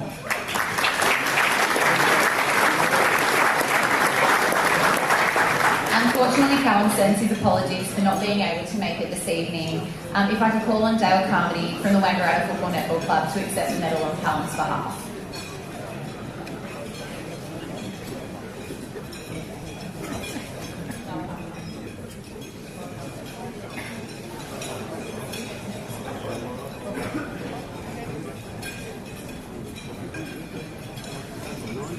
Funny stat, Cal actually kicked 11 more behinds and did goals this year, so scary to think what he could do if he could find the big sticks. Well done to Cal. The Netball Club Championship is our next award to present this evening. I'd like to welcome Ovens and Murray Director Jamie Ramage back to the stage alongside Tamara Matthews to present the next award. Each week in the competition, each club earns 2 points for a win throughout the football and netball, with an overall winner accumulating the most points throughout the home and away football netball season. The winner of the Anne Lawrence Netball Trophy for season 2023 is the Wodonga Raiders Football Netball.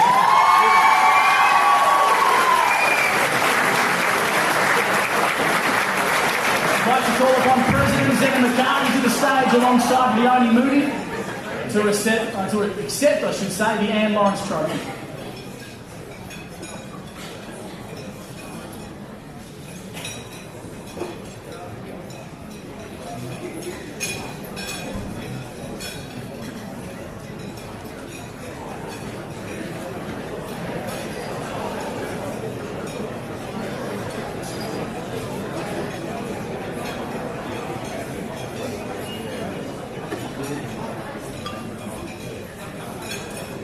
This is the first time the Raiders have won the award since the award's inception in 1997, which is an incredible feat.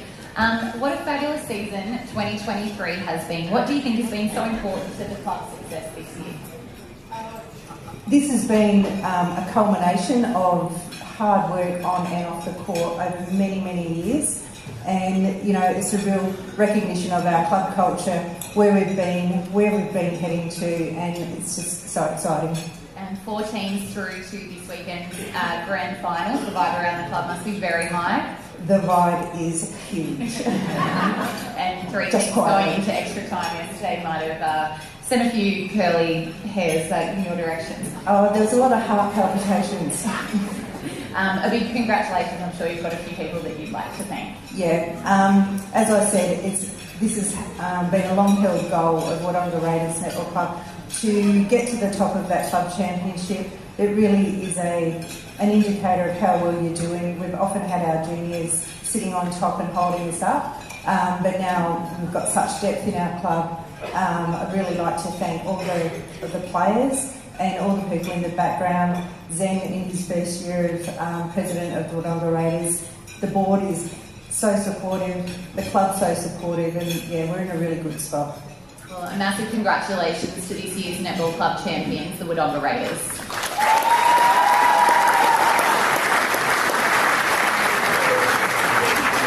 We now move on to the Cleaver Button Cup, which is the football club champions. Cleaver Button was a long-time administrator of the Ovens and Murray and was an inaugural inductee into the League's Hall of Fame. This award has been presented since 1991. The winner for season 2023 is the Albury Tigers Football Netball Club. I invite club president Brendan Brown to the stage to receive the award.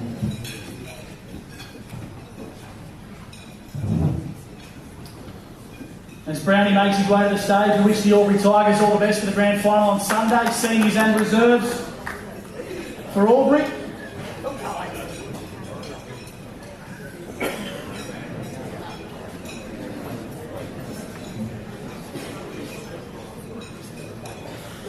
I won't get your name wrong this year, Brownie, I promise you that. What an outstanding season for the football club. They have all three teams featuring finals, have two on the biggest stage in the grand final on Sunday, and to see a really good, exciting batch of young kids coming through your thirds program. As president, you must be really happy with the state of the football club. Yeah, look, we're really proud of our junior development program and the connection we have through our Auskick and juniors through to the senior outfit. We've got a wonderful group of coaches and support networks, which helps us to achieve things like this. And these awards, the Club Championships Awards, are held in very, very high regard at Tiger Team. It's something that we really strive to achieve. And on Sunday, we're going to see so many of the Albury Tigers youngsters that the football club has produced. Some of the exciting names like Riley Bice and co. You must be really excited to see that the next generation of Tigers coming through are ready to lead the football club, not only for the next couple of years ahead, but well into the journey as well. Yeah, and you have a look at through the senior side and even the reserves. A lot of homegrown product. Great to see Burnsy up here tonight as a Rising Star nominee. They're things that we're really proud of. Yeah, well said. Best of luck for the grand finals on the weekend, Brownie. Congratulations on winning the Cleaver Bunton Cup. Thanks, Gus. Good luck to everyone who's participating on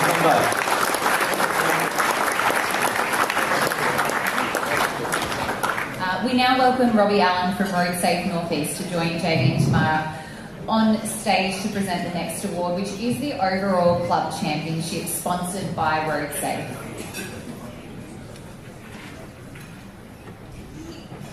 This year's winner is the Wangaratta Football and Netball Club.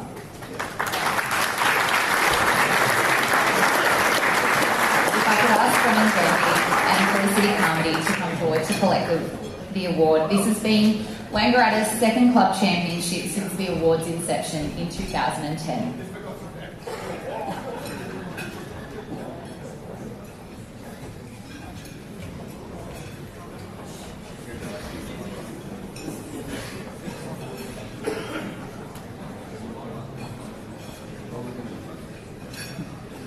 Brendan, I'll start with you. You must be immensely proud of your football and netball club. The club championship is an award that I'm sure Wangaratta will take in with great pride, and a really good representation of how well the club has succeeded on the field and the court this year. Yeah, absolutely. It's obviously something we take great pride in, and we want to be strong across the board in football and netball. Obviously, this year's been a pretty consistent year for our whole footy and netball club, which is a really good result. Unfortunately, not the results you were looking for in September, but some really promising signs that the future is immensely bright at Wangaratta. Yeah, it's probably where we, to be honest, probably where we thought we were at. Obviously, the two teams played, especially the senior footy, are well deserved and really good sides this week. And I thought we had a pretty good, consistent year throughout the board, and probably got what we deserved in the end. Anyone you'd like to thank or congratulate on behalf of the club? No, just that obviously we've had a pretty challenging year this year at the start of the year, and everyone stuck together really well throughout the year. And obviously, thanks to all the other clubs as well. Obviously, not the publicity that we would like to bring on the league at the start of the year, but everyone was really good to us throughout the year. So it's probably a good time for us just to move forward now, and a good reward for what our club's done and being able to stick together throughout all that. So it's a really good result. Thanks, Brendan. Congratulations to the Wangaratta Magpies, club champions for 2023. I'd like to call upon Ovens and Murray Director Des Lonergan to the stage as we award retrospective best and fairest here on Morris and Tony Wilson Medal Night. In 2000, the Ovens and Murray Football Netball League awarded retrospective Morris medals to senior footballers who had polled the same amount of votes as the winner, but were denied the honour of a medal in the countback system at the time. Thanks to some in-depth research from history buff Justin Kelly in conjunction with board member Des Lonergan, 5 players across the reserves and the thirds format will be reinstated now with the eligible voting system. Thanks, ladies and gentlemen. It gives me great pleasure to announce the following players to receive their long overdue Best and Fairest awards. The under-18 Leo Dean medalist from 1983 of the Myrtleford Alpine Saints is Mark Moore.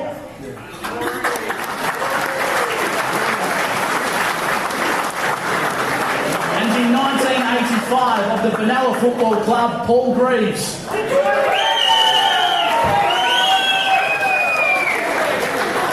Some representation from Benalla in the room. The reserves Leo Burke medalists from 1954, Ernie Aitken, who unfortunately is no longer with us, so I'd like to call upon his son Peter to accept the award on behalf of Ernie. From 1954, Harold Purse, who unfortunately is no longer with us, from the Albury Football Club. I'd like to call upon his son Morris to the stage to accept the award on behalf of Harold. And from 1969 of the Wodonga Bulldogs, his surname is synonymous with the football club, Keith Flower, receiving a Leo Burke medal from 1969. And Keith sends his apologies as he can't attend this evening. Paul, I might start with you.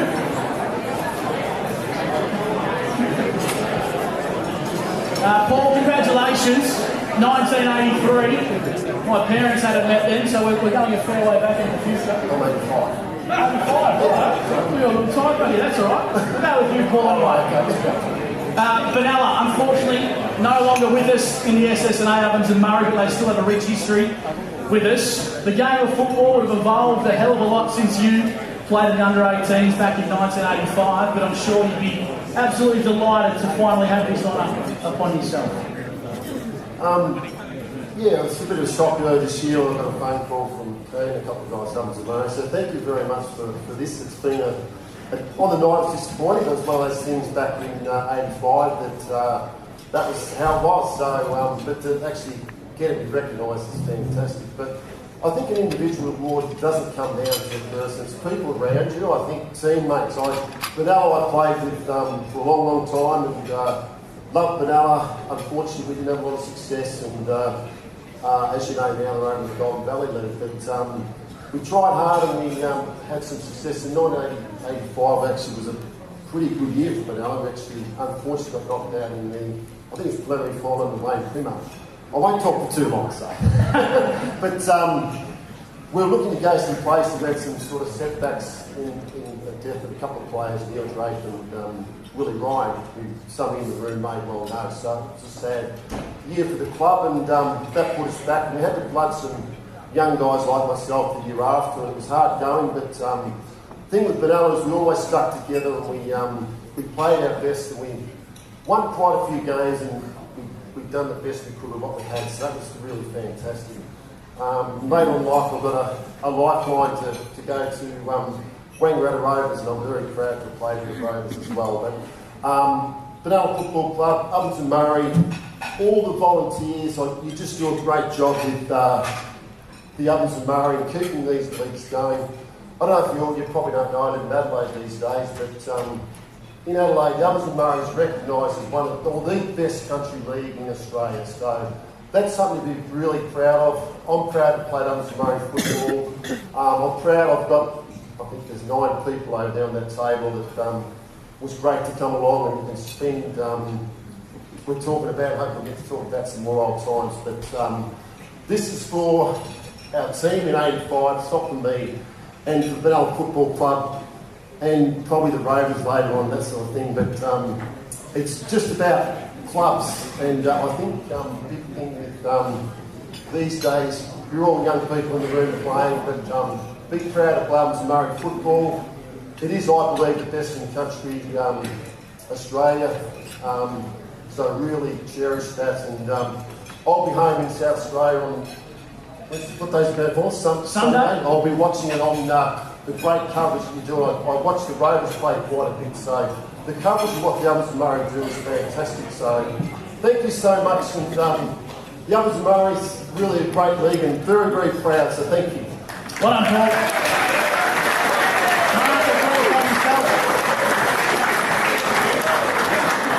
Mark, congratulations to you. When you go home this evening and back to work, was anyone going to believe you when you say you won an under-18s best and fairest last night? It's good to be back after 40 years. I know it's 40 years, one of these things, but it does bring back great memories. On that night in 83, Terry Burgess won the seniors, and that 83, 84, 85 period was very successful for Myrtleford in lots of ways.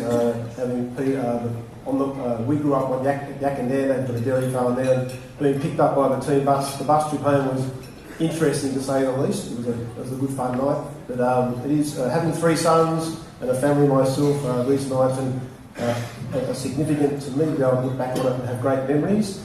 So thank you very much to Ovens and Murray and to the person who found those 18 votes. Well done to you, Mark. Do we have Morris or Peter here? You know what's done here? No worries. Well, ladies and gentlemen, please put your hands together as we celebrate retrospective best and fairest in the SS&A Ovens and Murray.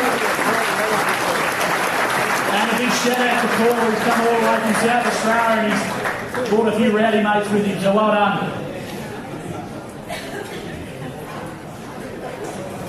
We move on to the third best and fairest, the Leo Dean Medal.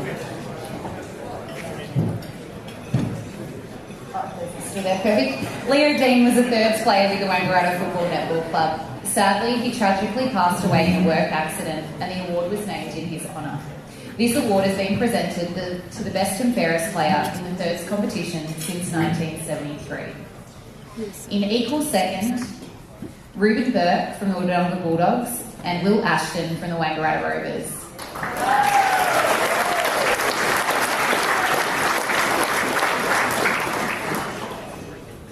The 2023 Leo Dean medalist on 22 votes from the Wangaratta Rovers Football and Netball Club is Riley Allen.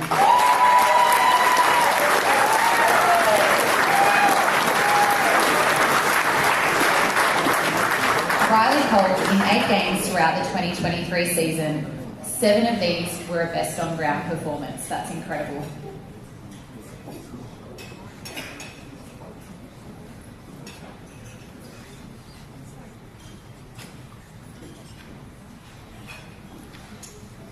Well done to you, Riley. Get you to grab that other mic just backstage there, mate.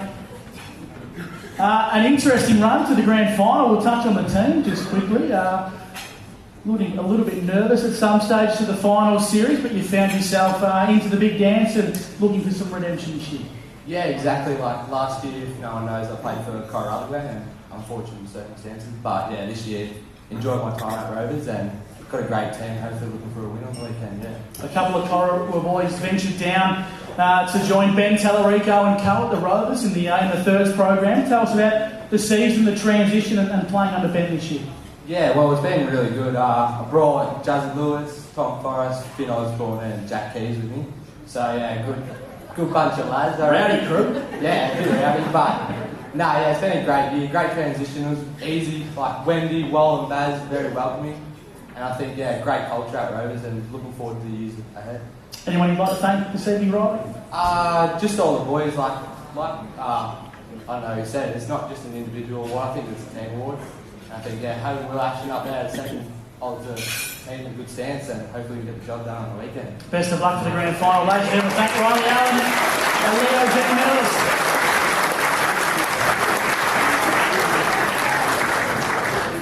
The Leo Burke Award is awarded to the best and fairest player in the reserves competition.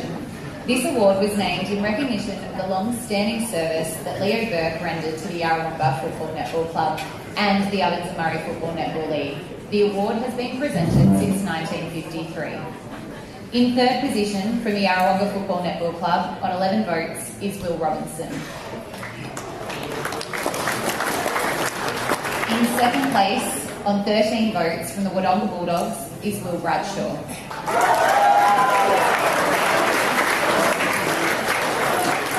And a very clear winner on 27 votes from the Albury Football Netball Club is Jacob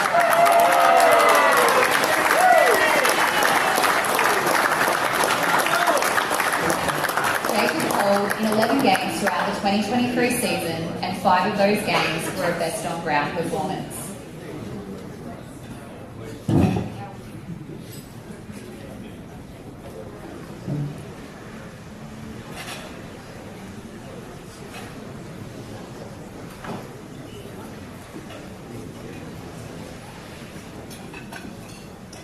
One to you, Jacob. Come up to the front, mate. An outstanding season at Tigerland, and you're getting yourself ready for a big dance on Sunday. Yeah, we should be a pretty good game. I reckon the lab has been pretty good all year, so hopefully the boys can get the job done. What about your own performances this year, mate? Had a taste of senior football in 3 or 4 games, but when you went back and played it, in the midday show in the reserves, you really dominated and put yourself as one of the best players in the competition. Yeah, that's pretty good. We've got a pretty good team, a lot of good players, so yeah. And obviously among us, there's a few people you'd like to thank for your season and also your football journey. Yeah, I'd just like to thank all the Tigers and all the coaches, Shawnee and Snip and Lingy and Harvey and all my family and my girlfriend Holly as well. Can't forget that one. Put your hands together for Jacob Cole, ladies and gentlemen.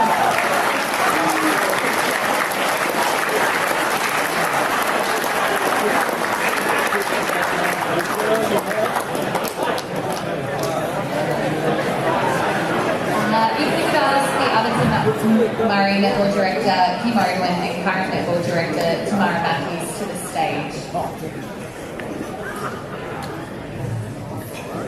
This year, the Ovens and Murray are naming a team of the decade, stretching from 2013 to 2022 in the netball competition.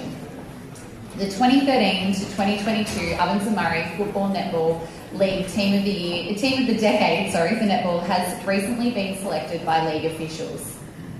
If these people are here, we would love you to come forward and accept this honour. In goalkeeper from the Yarrawonga Pigeons, Hannah Symes. Hannah Symes has played over 200 club games for Yarrawonga, over 100 of these in A grade. She's played in 7 A grade grand finals, winning 5. A Tony Wilson medalist in 2016. She also has an Ovens and Murray B grade premiership in Best and Fairest in 2009 and captained this year's Ovens and Murray interleague side. She's light on her feet, reads the cross-server balls well and keeps even the strongest of goalers guessing, which often makes a holder move. In goal defence, Sophie Hammerhand.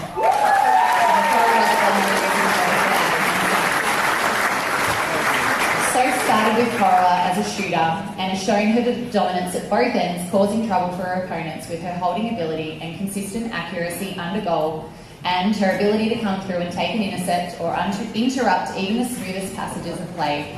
Soph is a dual Tony Wilson medalist, and this year was a crucial part of the Collingwood Magpies Australian Netball Championship winning side. In wing defence from the Yarrawonga Pigeons, Caitlin Cummins. Caitlin's played over 250 club games for Yarrawonga, 7 A-grade grand finals, winning 5, and coached A-grade over multiple seasons. Katie's ability to read a ball through the midcourt kept many attackers guessing. In centre, Emily Brown from the Lavington Panthers and North Albury Hoppers. Em is a dual Tony Wilson medalist, winning her first one in 2012 at just 16 years old. She's a 2013 Lavington A-grade premier, and in 2019 was named in the Ovens and Murray team of the past 25 years. She's a player that can lift a team around her to play at their best, and her ability to read and deliver crafty balls in attack but turn over a ball in clutch moments is just brilliant. In wing attack, from the Lavington Panthers, Ainsley O'Connell. Speedy off the line, Ainsley delivers a ball pass to any shooter in the circle, often with a quick 1 second release. At only 16, when Lavington won their A-grade premiership in 2013, Ainsley remained a reliable and passionate member of Lavington's A-grade side for the best part of the decade before relocating to the Sunshine Coast with her work as a podiatrist.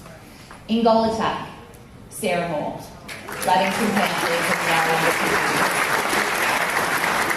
Sarah's not far off reaching 400 club games in the Ovens and Murray, playing over 250 of these in A-grade, reaching this milestone at Lavington before relocating to Yarrawonga. She was captain of Lavington's 2013 premiership. She's a 2011 Tony Wilson medalist, was in 2019 named in the Ovens and Murray team of the past 25 years. Though she loves a chat to her opponent, Sarah's ability to get defenders out of position and throw a sneaky look-away pass is exceptional. She's very consistent under goal at any distance. In-goal shooter, Bridget Casa from the Yarrawonga Pigeons. Bridget's OMFNL career started in 1998 and she's played over 330 games for Yarrawonga, 250 of these A-grade games. Bridge is lined up in 10 A-grade grand finals, winning 7, and also named in the 2019 Ovens and Murray team of the 25 years. As well as coaching multiple teams over the years for Yarrawonga, Bridge is a shooter who can cleverly position her body with her strength on the hold, one really hard for many defenders to get around. Please congratulate our starting 7 for the netball team of the decade.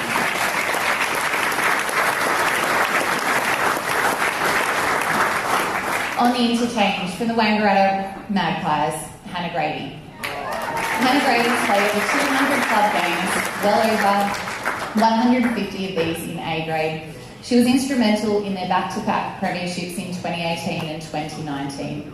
Hannah's been involved in multiple Ovens and Murray representative teams and a playing coach of A grade and coaching multiple grades at other times. A real utility player who can be dominant at wing defence or goal defence. Kelly Keane from the Wangaratta Magpies. An already successful netballer in the Golden Valley League, winning 7 premierships with Benalla. Kelly was a part of Wangaratta winning their back-to-back premierships in 2018 and 2019. Another crafty shooter who can really have her eye in from any distance. She creates play around her and works other players into a game. From the Yarrawonga Pigeons, Laura Irvine.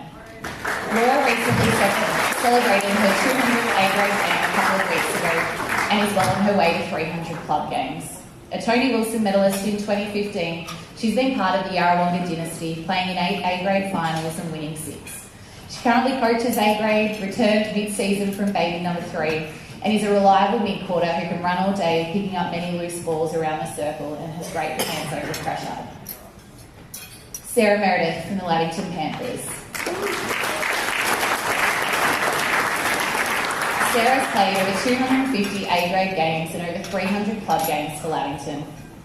Sarah has been involved in all of Lavington's grand final campaigns over the decade and Kate was a key player in the 2013 premiership. Sarah has represented the league on many occasions and her strengths are her elevation over a shot, her quick footwork and her rebounding ability.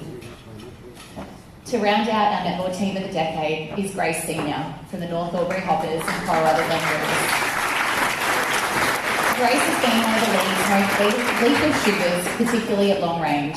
She debuted in A-grade with North Albury, she often giving defenders a headache with her ability to just turn and shoot and put a hold on and also move really quickly. The coach of the decade goes to Lou Byrne of the Wangaratta Magpies.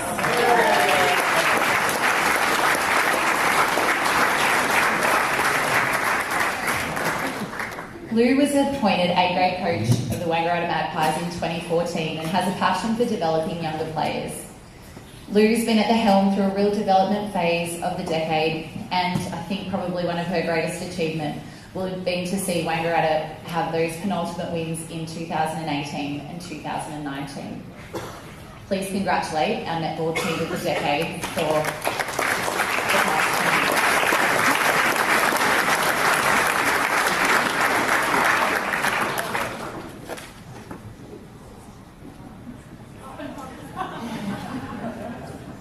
Wow, you've been a great coach of this team, haven't you? How fantastic. Well done, girls. Great ladies. All great players of the league of many years, that's for sure. I've watched them since I came into the league, which was fantastic, and yeah, I'm a bit shocked actually. Sorry, lost for words. Yeah, lost for words. Unlike you. But Lou, an incredible team there. That would be a little bit of fun on court. Yeah, a couple of changes, a very strong bench. But yeah, how would you adapt to the players that you have around you here?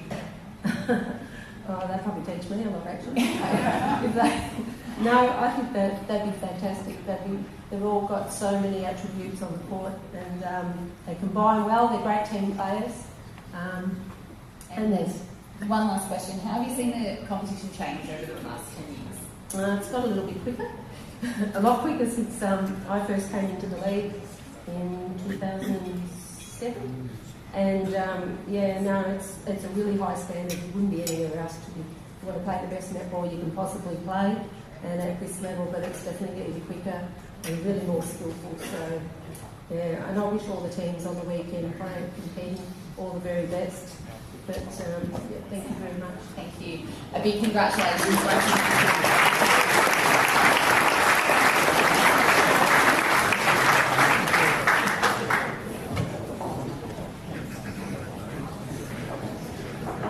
Well done, ladies, and well done, Reid. Fantastic summary of our players of the team of the decade. Our next award to present is the A-grade Best and Fairest, the Tony Wilson Medal. I'd like to call upon SS&A Ovens and Murray Director Tamara Matthews, alongside Ovens and Murray Netball Subcommittee Member Chrissy Bowen to the stage. And we'll start off the evening's count with a highlights package from the first half of our season.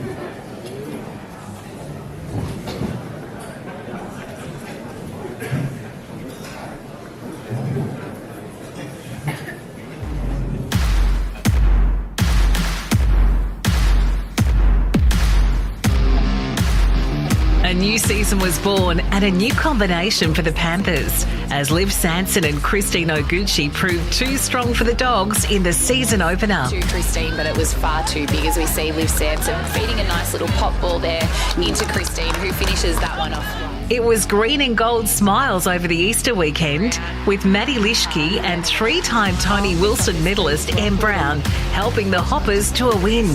Play there, we got to have all opportunity to get the ball. Evie Hughes and Sally Botter start for the New Look Saints as they made it 2 from 2 under new coaches Liv Sinclair and Tina Way. Lespina deep into the pocket, gives off high ball across court to Lespina into Botter, taking the option to refeed a couple of times and a nice steady goal from Perth. In round 3, the Pigeons prevailed again in a tight grand final rematch, with Laura Ryan starring in the 8-goal win. Body very clever there to gain possession. 27 goals from Sarah Moore helped the Pigeons get past the Raiders in round 4, while Sophie Hanrahan and the Saints proved too much for the Rovers.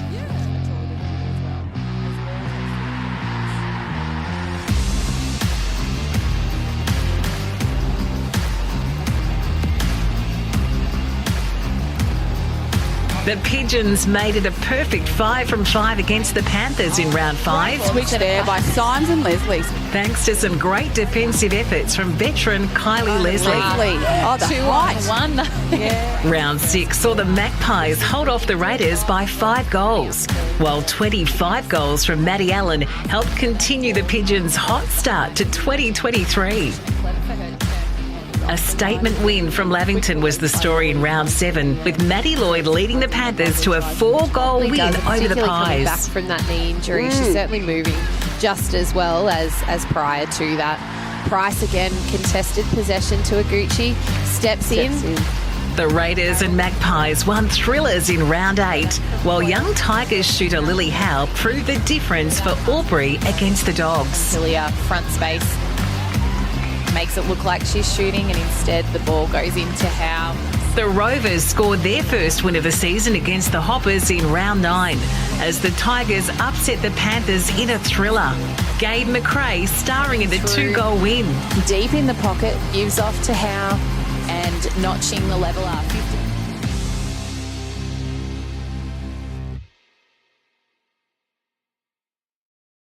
An equal 4th on 8 votes. Emily Stewart of the Wodonga Raiders and Matilda Kennedy of Yarrawonga.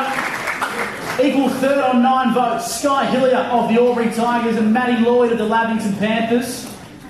2nd place on 10 votes from the Myrtleford Alpine Saints is Sophie Hanrahan. And our equal leaders at the end of round 9 from the Albury Tigers, Gabe McRae, and of Yarrawonga, Sarah Moore on 11 votes.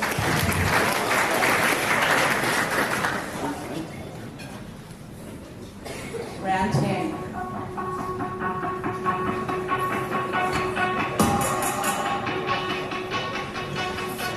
It was a split round.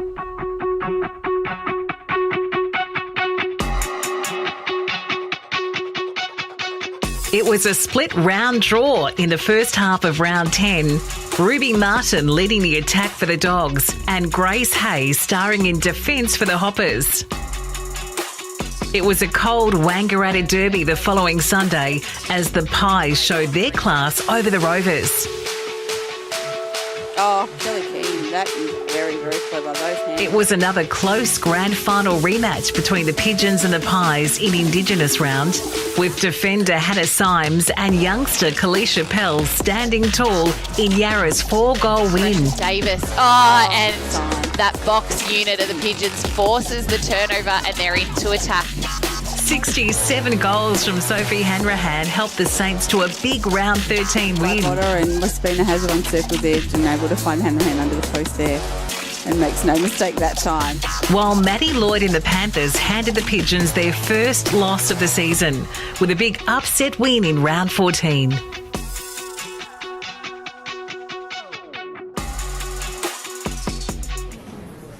Round 10, Albury versus Yarrawonga. 1 vote, Yarrawonga, Hannah Symes. 2 votes, Yarrawonga, Laura Ryan. 3 votes, Yarrawonga, Kalisha Pell. North Albury versus Wodonga. 1 vote, Wodonga, Ruby Martin. 2 votes, North Albury, Grace Hay. 3 votes, Wodonga, Leah Mayfield. Lavington versus Myrtleford. 1 vote, Lavington, Steph Clancy. 2 votes, Myrtleford, Sophie Hanrahan. 3 votes, Lavington, Taylor Ferberer. Wangaratta versus Rovers. 1 vote, Rovers, Sammy Krelsham. 2 votes, Wangaratta, Georgia Clark. 3 votes, Wangaratta, Hannah Grady. Round 11, Yarrawonga versus North Albury. 1 vote, North Albury, Lily Kelly. 2 votes, Yarrawonga, Kylie Leslie. 3 votes, Yarrawonga, Laura Davis. Wodonga versus Wangaratta. 1 vote, Wodonga, Alicia Coyle. 2 votes, Wangaratta, Kelly Keane. 3 votes, Wangaratta, Amy Byrne. Rovers versus Raiders. 1 vote, Raiders, Zoe Prentice. 2 votes, Raiders, Emily Stewart. 3 votes, Raiders, Blaney House. Myrtleford versus Albury. 1 vote, Myrtleford, Tina Way. 2 votes, Myrtleford, Sophie Hanrahan. 3 votes, Myrtleford, Olivia Sinclair.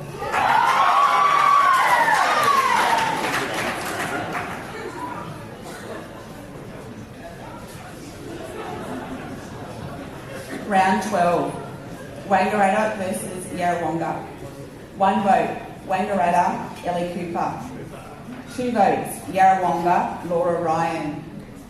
3 votes, Yarrawonga, Sarah Moore. Raiders versus Wodonga. 1 vote, Raiders, Mackenzie House. 2 votes, Raiders, Emily Stewart. 3 votes, Raiders, Blaney House. Lavington versus Rovers. 1 vote, Lavington, Olivia Sampson. 2 votes, Lavington, Kate Mastronati. 3 votes, Lavington, Maddie Lloyd. Albury versus North Albury. 1 vote, North Albury, Maddie Lishke. 2 votes, Albury, Brigida Singhi. 3 votes, North Albury, Emily Brown.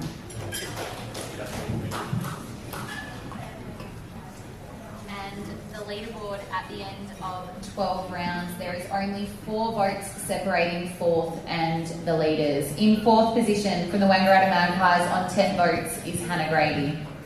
In 3rd position on 11 votes from the Albury Tigers is Gabe McRae. In equal second on 12 votes are Emily Stewart from the Wodonga Raiders and Maddie Lloyd from the Lavington Panthers. And your leaders, after 12 rounds, Sophie Hanrahan from the Myrtleford Alpine Saints, and Sarah Moore of the Yarrawonga Pigeons, both on 14 votes. Round 13. Yarrawonga versus Raiders. 1 vote, Raiders, Blaney House. 2 votes, Yarrawonga, Hannah Symes. 3 votes, Yarrawonga, Kylie Leslie. Wodonga versus Lavington. 1 vote, Wodonga, Asher Jones. 2 votes, Lavington, Taylor Ferbera. 3 votes, Lavington, Maddie Lloyd. Rovers versus Myrtleford. 1 vote, Myrtleford, Rebecca Piazza. 2 votes, Myrtleford, Sally Botter. 3 votes, Myrtleford, Sophie Hanrahan. North versus Wangaratta. 1 vote, Wangaratta, Brooke Price. 2 votes, North Albury, Maddie Lesky. 3 votes, Wangaratta, Ellie Cooper.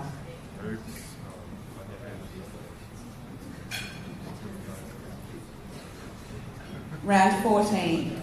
Lavington versus Yarrawonga. 1 vote, Lavington, Christina Gucci. 2 votes, Lavington, Kate Mastronardi.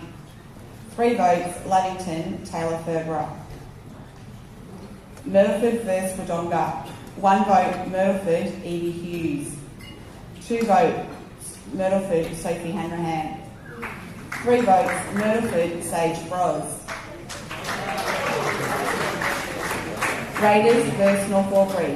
1 vote, North Albury, Emily Brown. 2 votes, Raiders, Blaney House. 3 votes, Raiders, Zoe Prentice. Wangaratta versus Albury. 1 vote, Wangaratta, Georgia Clark. 2 votes, Wangaratta, Leah Genvy. 3 votes, Wangaratta, Izzy Newton. Round 15.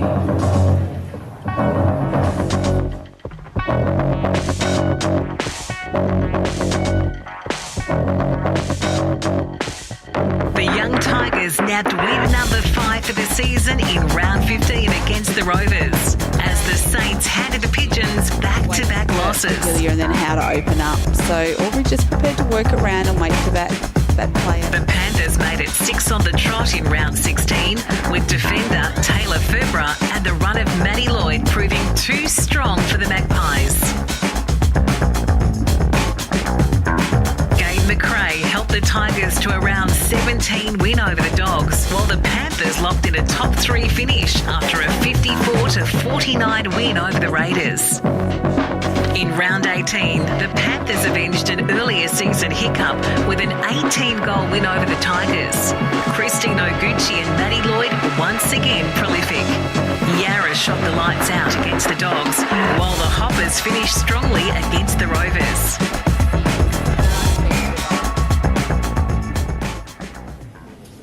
Let's take a look at the leaderboard. No, we won't. We'll go straight into the votes. Round 15. Yarrawonga versus Myrtleford. 1 vote, Yarrawonga, Laura Davis. 2 votes, Myrtleford, Tina Way. 3 votes, Myrtleford, Sage Gross. Albury versus Rovers. 1 vote, Rovers, Beck Croucham. 2 votes, Albury, Lily Howe. 3 votes, Albury, Gretel Schroeder. North Albury versus Lavington. 1 vote, Lavington, Taylor Ferbera. 2 votes, Lavington, Maddie Lloyd. 3 votes, North Albury, Emily Brown. Wangaratta versus Raiders. 1 vote, Raiders, Taylor Donlan. 2 votes, Wangaratta, Ali Cooper. 3 votes, Wangaratta, Izzy Newton.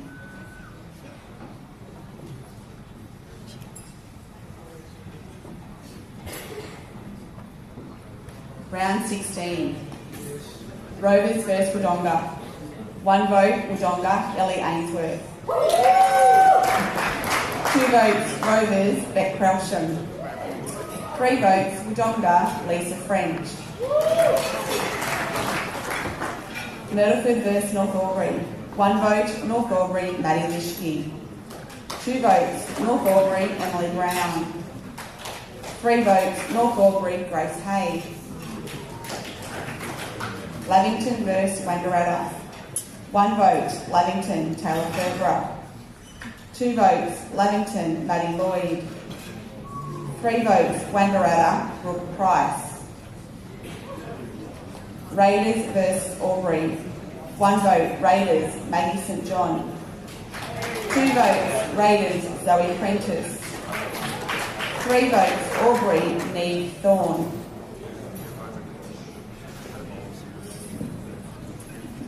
Round 17. Yarrawonga versus Rovers. 1 vote, Yarrawonga, Hannah Symes. 2 votes, Yarrawonga, Kylie Leslie. 3 votes, Yarrawonga, Sarah Moore. Albury versus Wodonga. 1 vote, Albury, Heidi Fisher. 2 votes, Wodonga, Maddie Nation. 3 votes, Albury, Marnie Hillier. Wangaratta versus Myrtleford. 1 vote, Wangaratta, Hannah Grady. 2 votes, Myrtleford, Tina Way. 3 votes, Wangaratta, Brooke Price. Raiders versus Lavington. 1 vote, Lavington, Brooke Wilson. 2 votes, Raiders, Emily Stewart. 3 votes, Lavington, Taylor Ferber. Now we'll check out the leaderboard. At the end of round 17, equal fourth on 14 votes is Em Brown from North Albury and Emily Stewart from the Raiders. In third position on 16 votes from the Lavington Panthers is Taylor Ferber. In second on 17 votes from the Yarrawonga Pigeons is Sarah Moore. And our equal leaders with a round to play on 19 votes, Maddie Lloyd of the Lavington Panthers and Sophie Hanrahan of the Myrtleford Alpine Saints. Over to town for round 18 votes for the Tony Wilson family. Round 18. Wodonga versus Yarrawonga. 1 vote, Yarrawonga, Matilda Kennedy. 2 votes, Yarrawonga, Hannah Symes. 3 votes, Yarrawonga, Emily Larissy. Rovers versus North Albury. 1 vote, North Albury, Maddie Lishke. 2 votes, North Albury, Lily Kelly. 3 votes, North Albury, Grace Hay. Myrtleford versus Raiders. 1 vote, Raiders, Lainey House. 2 votes, Myrtleford, Tina Way. 3 votes, Raiders, Molly Goldsworthy. Lavington versus Albury. 1 vote, Albury, Claudia Hocking. 2 votes, Lavington, Steph Clancy. 3 votes, Lavington, Ange DeManuel. And the winner of the Tony Wilson medals for 2023 is Sophie Hanrahan from Myrtleford Alpine Saints and Maddie Lloyd from the Lavington Panthers.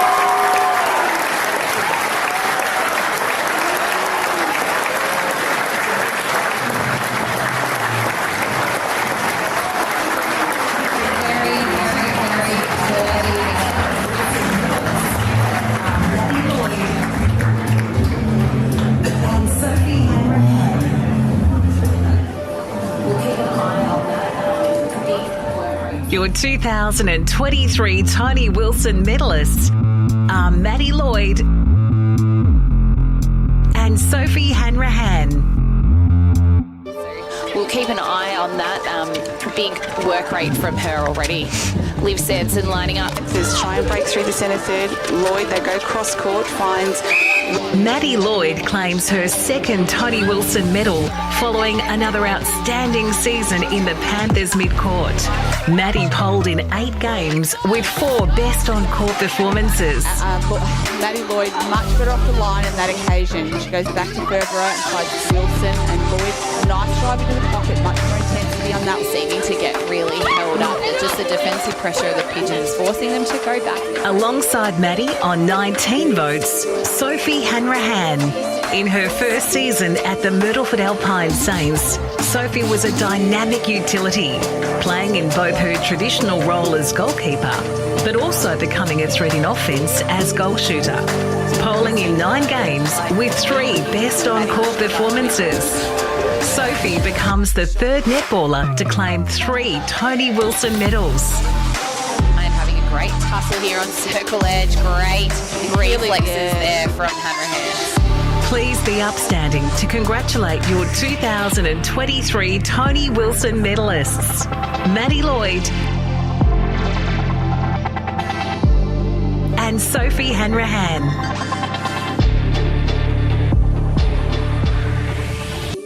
Holding 8 games with 4 best on-court performances. Soph holding 9 games with 3 best on-court performances. This is Maddie's 2nd Tony Wilson medal and Sophie's 3rd. A huge congratulations to both girls.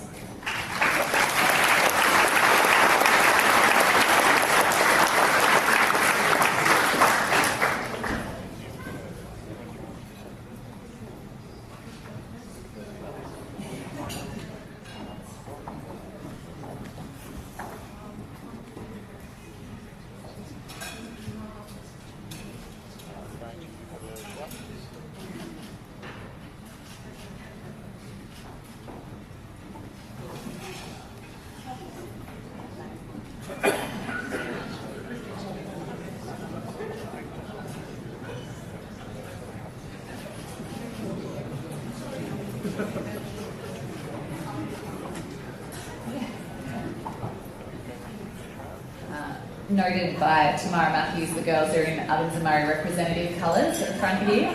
I might start with you, so if you wouldn't mind. A huge congratulations, a 3rd Tony Wilson medal, but an outstanding season all around for you. Does this just top off what has been an incredible 2023? Yeah, definitely. I think I was very excited for netball to kind of be over. So this is after this weekend, it'll be really great. But yeah, it's been a pretty incredible year after a pretty horrendous start. So yeah, very happy. Absolutely, and a credit to the time that you've spent on the freeway going up and back to Melbourne, up and back to Corowa as well, to Myrtleford for training. Are there a few people that you would like to thank?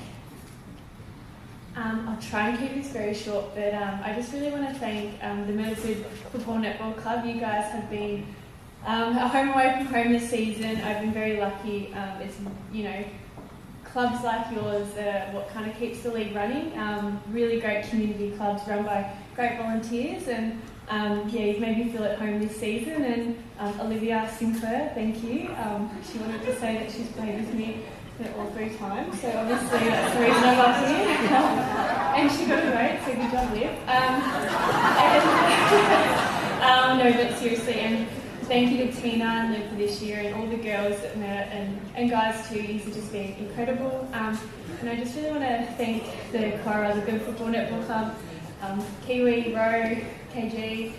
There's so many other people that have kept the club going this year. Well, I've gone off and been able to play. Our 15s, 17s and C grade girls. And thank you to all the clubs that actually supported us playing. It's just another step for us to be able to come back next year. And thank you to the league for putting on such a great competition. We're so lucky to have such a high standard of comp in this area.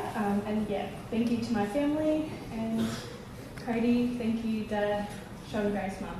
Thank you.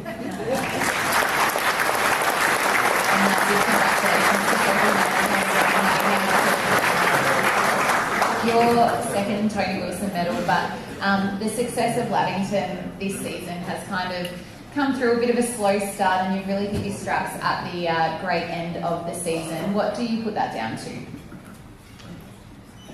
Oh, that's a really tough question, actually. Midway through the season, Linda, myself, and Sarah May sort of all met and sat down, and we weren't really going in the direction that we were wanting to. So a few little changes and some tough conversations, and that's kind of what got us to where we are, really, and a bit of belief in each other. And a really consistent season for you again through the mid-court. How have you found that change, having such a tall target in the goal ring, and Christine behind you, and also Liv Sanson on the line? How have you found those combinations? Chrissy and Liv, it's just a dream come true. Chrissy, for those who don't know her, is so quiet and such a beautiful soul. So her height is just amazing. It's a feeder's dream, and you're only as good as the people around you. And I have the absolute best around me, so I'm really lucky. I'm sure there's a few people that you would like to thank as well. I'll try and keep this short. First of all, congrats to Sophie as well. Absolute honour to win this with her. And just to reiterate what Sarah said as well, massive thank you to the Ovens and Murray and all the people that do all behind the scenes work. Particularly to our umpires for giving up their weekends to help out and get us through all the games. It wouldn't happen without them as well. Quick thank you to Lavington for always being there, and for those who always had my back when I needed, and particularly lifted me up when I was probably down in the dumps sometimes. To Linda, Kylie and Sarah in particularly, thank you for always being there and for boosting the morale for us as well. Probably wouldn't be the person I am today without all of you. Quick note to my family as well, they're always there no matter what. At many games, most games, and I wouldn't be the person I am without them as well. And final note to my partner Jared, he's the absolute netball boyfriend. He's there all the time when he can, has dinner ready for me Tuesday, Thursday nights, which I'm always thankful for. So thank you, and congratulations everyone else.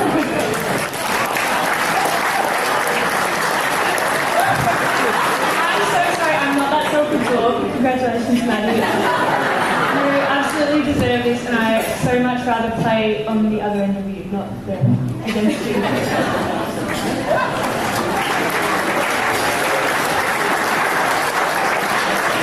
I think everyone will agree just how beautiful and humble both award winners this year are. If I could ask you to please be upstanding.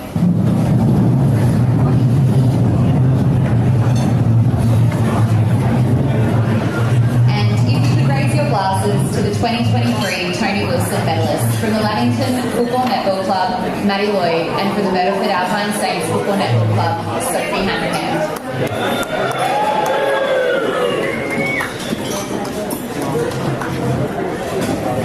A big thank you again to Maddie and Sophie, and we will now have a short break before we commence tomorrow's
One.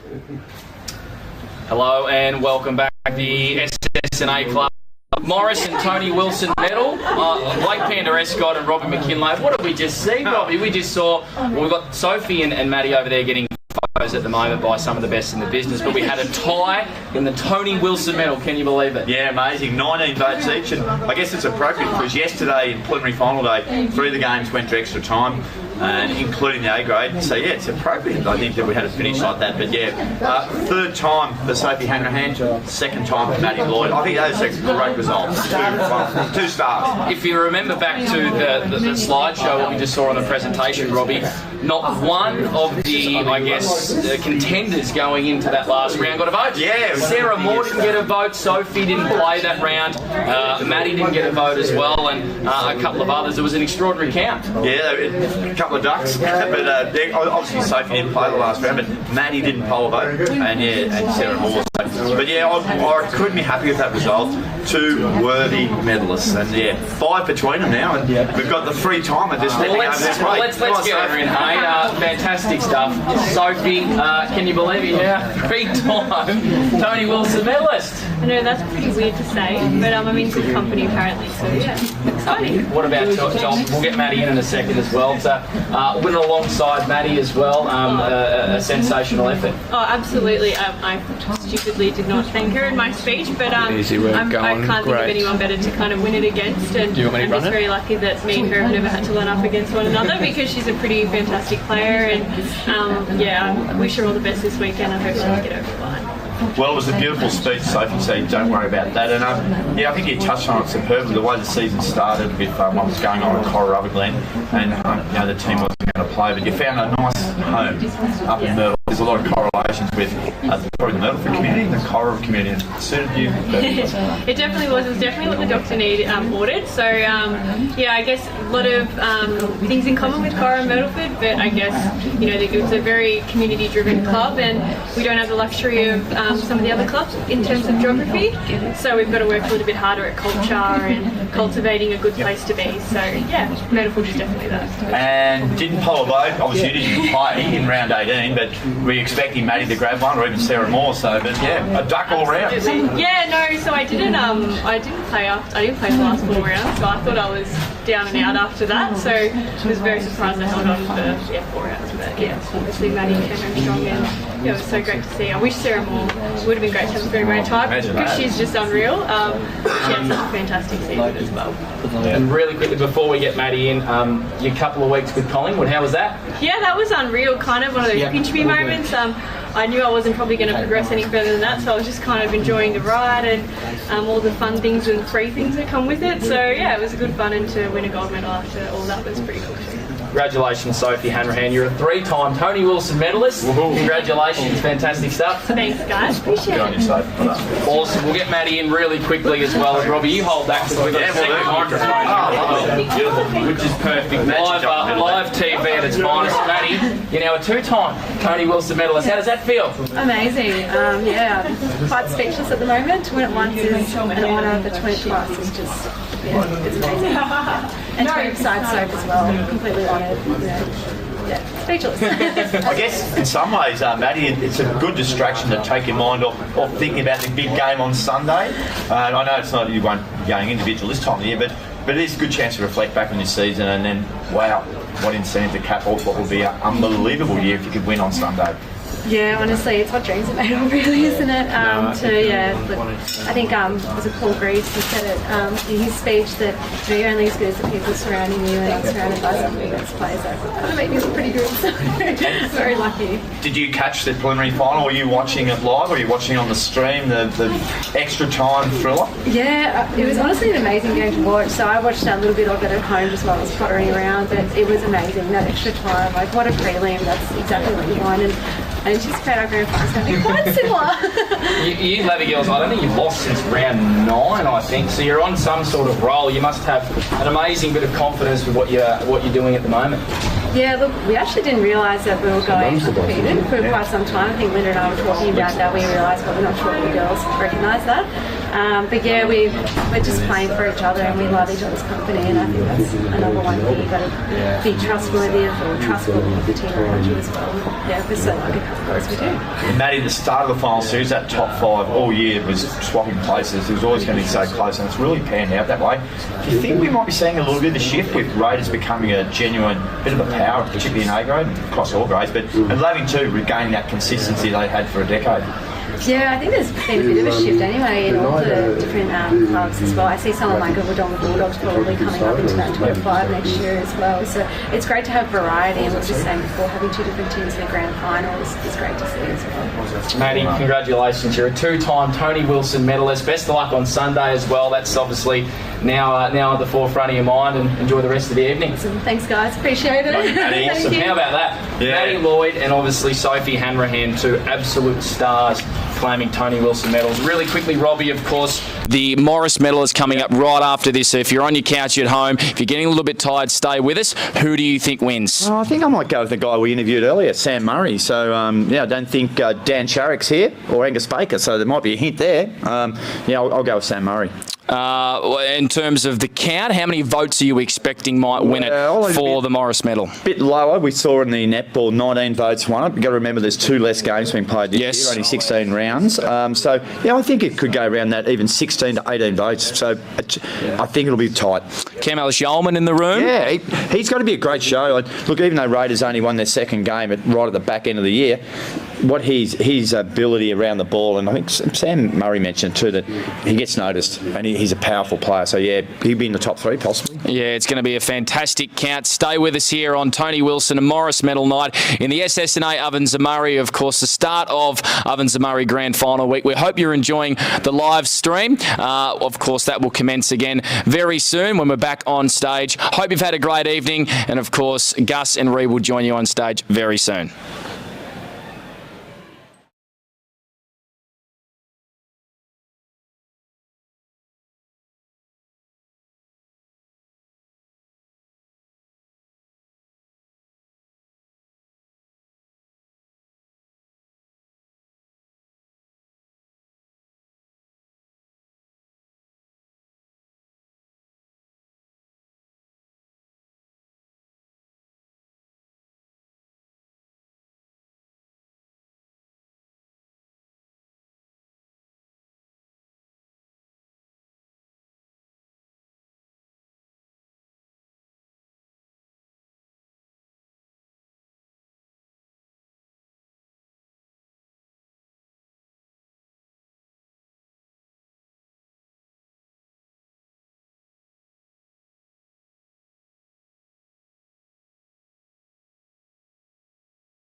The season kicked off with Lavington hosting Wodonga in a standalone clash. Angus Baker stole the headlines with 38 disposals, helping the Dogs to a 4-point win. In round one, the Rovers stole the show in a Good Friday classic over their crosstown rivals.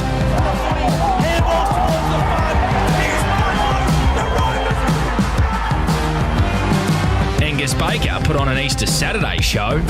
Baker comes through. Oh, look at that, Rose. That is class. And the Tigers started 2023 in style against the Pigeons. Kicks to Powell beautifully. Powell to seal the game for the Tigers. Powell's back!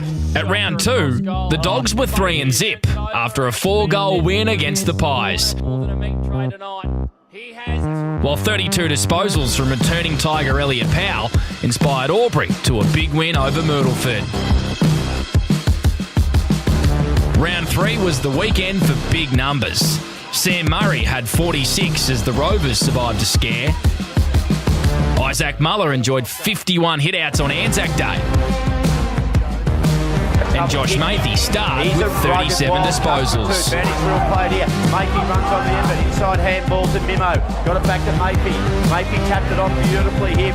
Round four featured 3 games as Mark Wiley wound back the clock for Yarrawonga with 36 and a goal. Got it to Wiley. Wiley shoots and Wiley kicks a goal. Wangaratta claimed their first win of 2023 with Michael Newton kicking 10. In round 5, Lavington welcomed back Billy Glanville against the Pigeons, notching up 37 touches, while Dan Sharrock inspired Wangaratta to a big away win over Albury. Calmore dishes out now to Sharrock. Sharrock right foot snap bouncing. Yep. In round 6, Braden O'Hara starred for the Tigers in their win over the Rovers. Now gets the handball off back to Braden. Braden has a shot for the Tigers. Oh, they're a good team. While Big Lee Williams had a day out against the Saints, booting 5. Kick up against it, young Wicks. Williams, a steal line goal today. Season opener.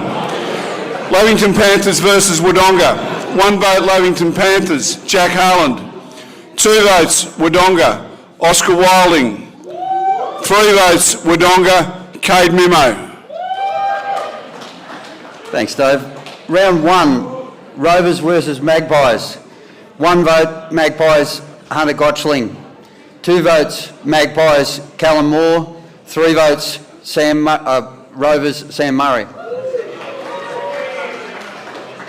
Bulldogs versus the Hoppers. 1 vote, Hoppers, Julian Hayes. 2 votes, Bulldogs, Josh Mathy. 3 votes, Bulldogs, Oscar Wilding.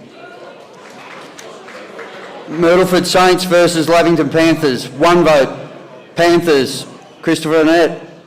2 votes, Myrtleford, Kyle Winter-Irving.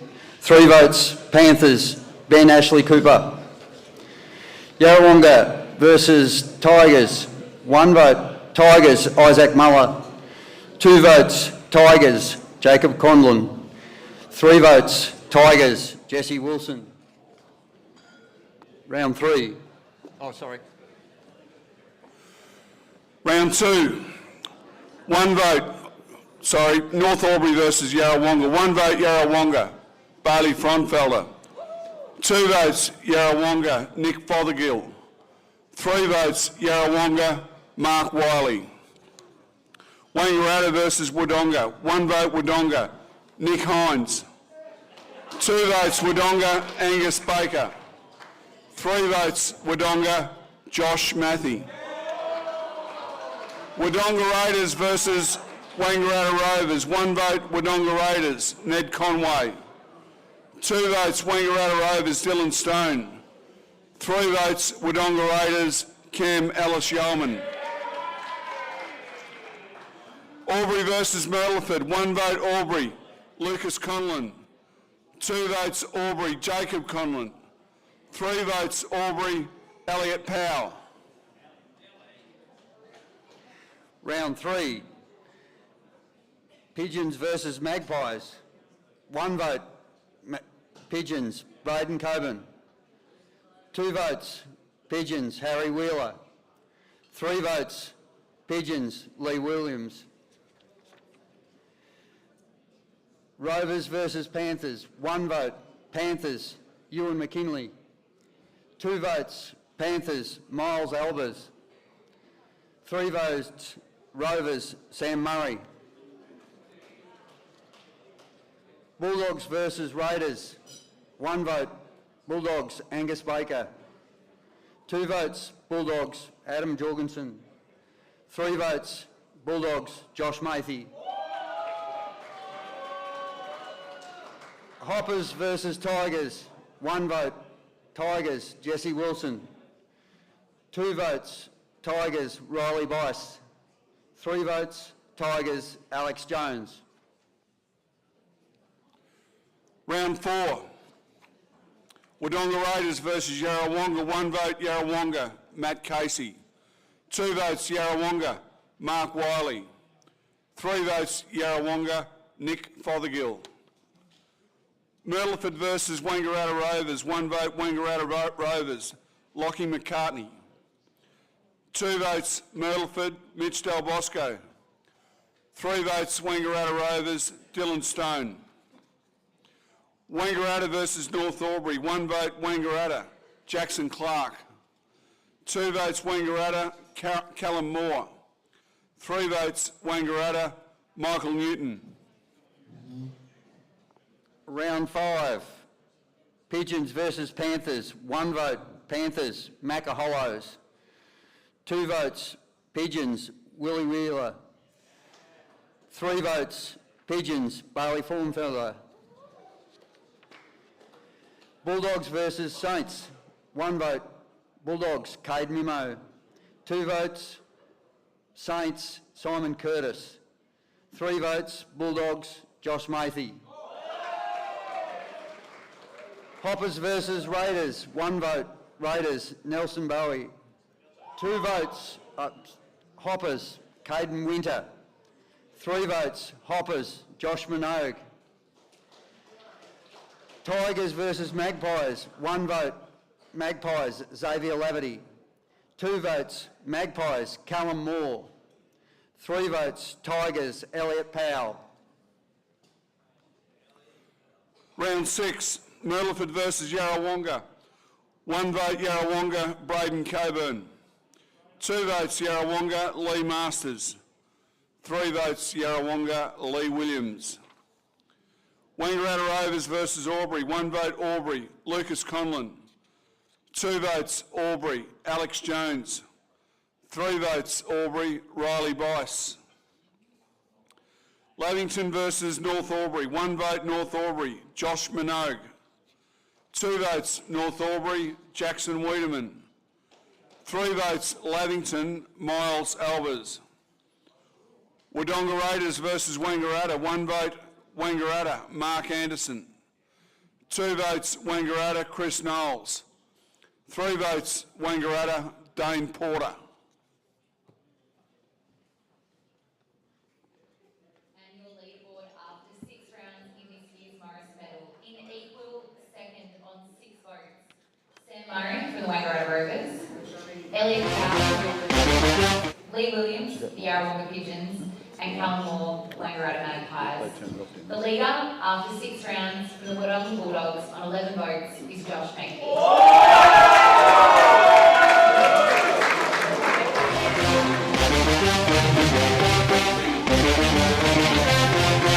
In round 7, 34 touches from Tim Broomhead helped the Hoppers to a win against the Saints. Jackson Clark had a day out for the Pies, 29 touches and 4 goals, inspiring Wangaratta to a strong win at home. Clark from 55, goal. Beautiful finish. 42 touches from dog star Angus Baker wasn't enough to stop the Tigers in round 8, whilst Toby Murray dominated for the Rovers as they claimed a big home win over Yarrawonga. By the Ivers.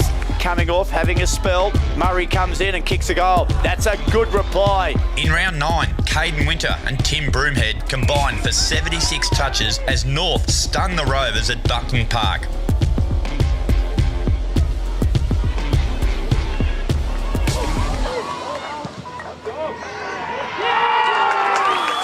While Albury claimed a 1-point win over Lavington in an absolute thriller.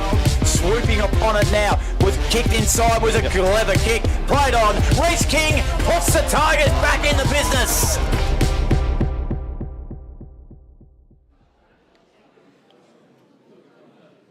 Round 7. Bulldogs versus Rovers. 1 vote, Rovers, Sam Murray. 2 votes, Rovers, Brodie Philo. 3 votes, Rovers, Dylan Stone. Hoppers versus Saints. 1 vote, Hoppers, George Good.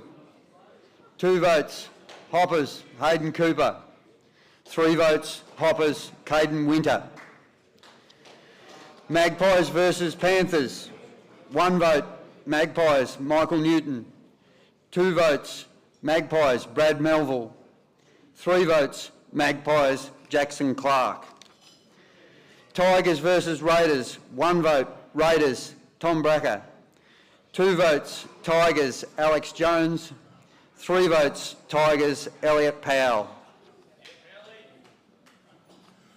Round 8. Wangaratta Rovers versus Yarrawonga. 1 vote, Yarrawonga, Michael Gibbons. 2 votes, Wangaratta Rovers, Jack Garish. 3 votes, Wangaratta Rovers, Toby Murray. Wodonga versus Albury. 1 vote, Albury, Jacob Page. 2 votes, Albury, Isaac Muller. 3 votes, Albury, Jake Gaynor. Myrtleford versus Wangaratta. 1 vote, Wangaratta, Liam McVeigh. 2 votes, Wangaratta, Chris Knowles. 3 votes, Wangaratta, Callum Moore. Lavington versus Wodonga Raiders. 1 vote, Wodonga Raiders, Tom Brasher. 2 votes, Lavington, Ewan McKinlay. 3 votes, Lavington, Tom Hargrave. Round 9. Pigeons versus Bulldogs. 1 vote, Pigeons, Nick Irvine. 2 votes, Pigeons, David O'Dwyer. 3 votes, Pigeons, Ryan Bruce. Hoppers versus Rovers. 1 vote, Hoppers, George Goody. 2 votes, Hoppers, Nathan Dennis. 3 votes, Hoppers, Tim Broomhead. Raiders versus Saints. 1 vote, Saints, Elijah Wales. 2 votes, Raiders, Harley Bennell. 3 votes, Raiders, Cam Ellis-Yolman. Tigers versus Panthers. 1 vote, Panthers, Miles Albers. 2 votes, Tigers, Jesse Wilson. 3 votes, Tigers, Colby Heiner Hennessy.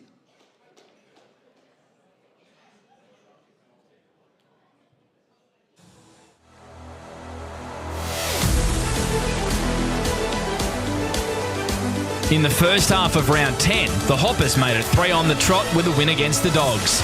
Caden Winter, the star, 3 goals and 26 touches. Side there, forward 50. Another good tackle from Winter. Good coach. You'll line up from directly in front, 45 metres out, and the Hoppers have got 5 in a row. Willie Wheeler led the Pigeons to a 14-point win against the Tigers. While it was a one-sided derby the following week, as Dan Sharrock ran amok against the Rovers. The black and the white, Sharrock inside 50, beautiful delivery once again. Round 11 saw Cal Moore nail 7 in a gritty win for the Pies over the Dogs. Again, Brady tapped it to Moore. It's all the plan. Moore, palm 1 off, palm 2 off, and kicked the magnificent goal. 25 touches and 4 goals from St Simon Curtis wasn't enough for Myrtleford against the Tigers. Plays on Curtis goal. Round 12, Indigenous round. And a grand final rematch for the ages as Lee Williams booted 5 and the Pigeons 1-point win over the Pies. Kicks on goal. Take your bow, Lee Williams. Sam Murray's 42 touches helped the Rovers to a 6-point win.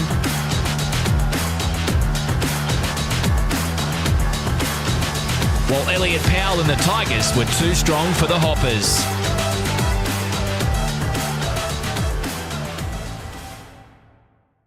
One vote, Yarrawonga, Willie Wheeler. 2 votes, Albury, Elliot Powell. 3 votes, Yarrawonga, Mark Wiley. North Albury versus Wodonga. 1 vote North Albury, George Goody. 2 votes Wodonga, Tom Johnson.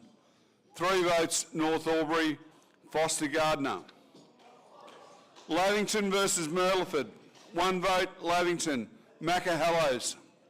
2 votes Lavington, Ewan McKinlay. 3 votes Lavington, Sean Driscoll. Wangaratta versus Wangaratta Rovers. 1 vote Wangaratta, Luke Saunders. 2 votes Wangaratta, Chris Knowles. 3 votes Wangaratta, Jackson Clark.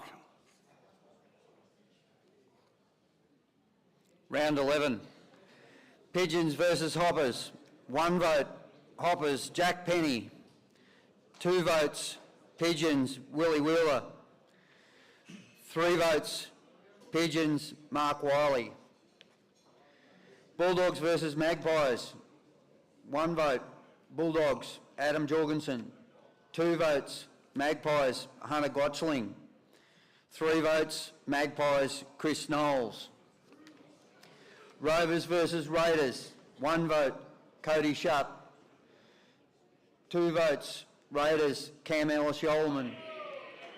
3 votes Rovers, Alex Marclue. Saints versus Tigers.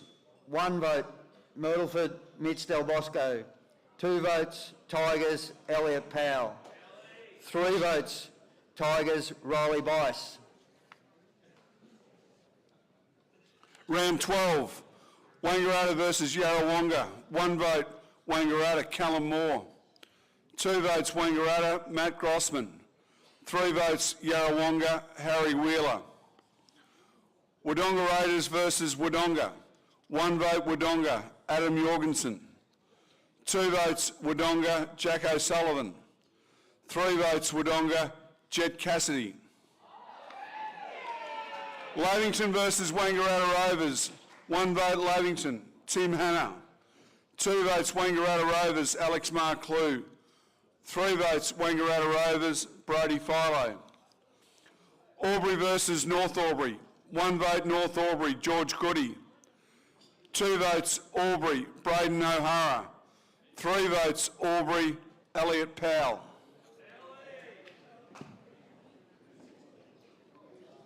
Let's have a look at the leaderboard after 12 rounds in the SS&A. Ovens and Murray. Starting in 4th position on 9 votes from the Wangaratta Magpies is Chris Knowles. In 3rd place, his teammate with 10 votes, Callum Moore. Equals 2nd on 11 votes is Mark Wiley of Yarrawonga and Josh Mayfield of the Bulldogs. And our leader, after 12 rounds with 16 votes, is Elliot Powell of the Albury Tigers.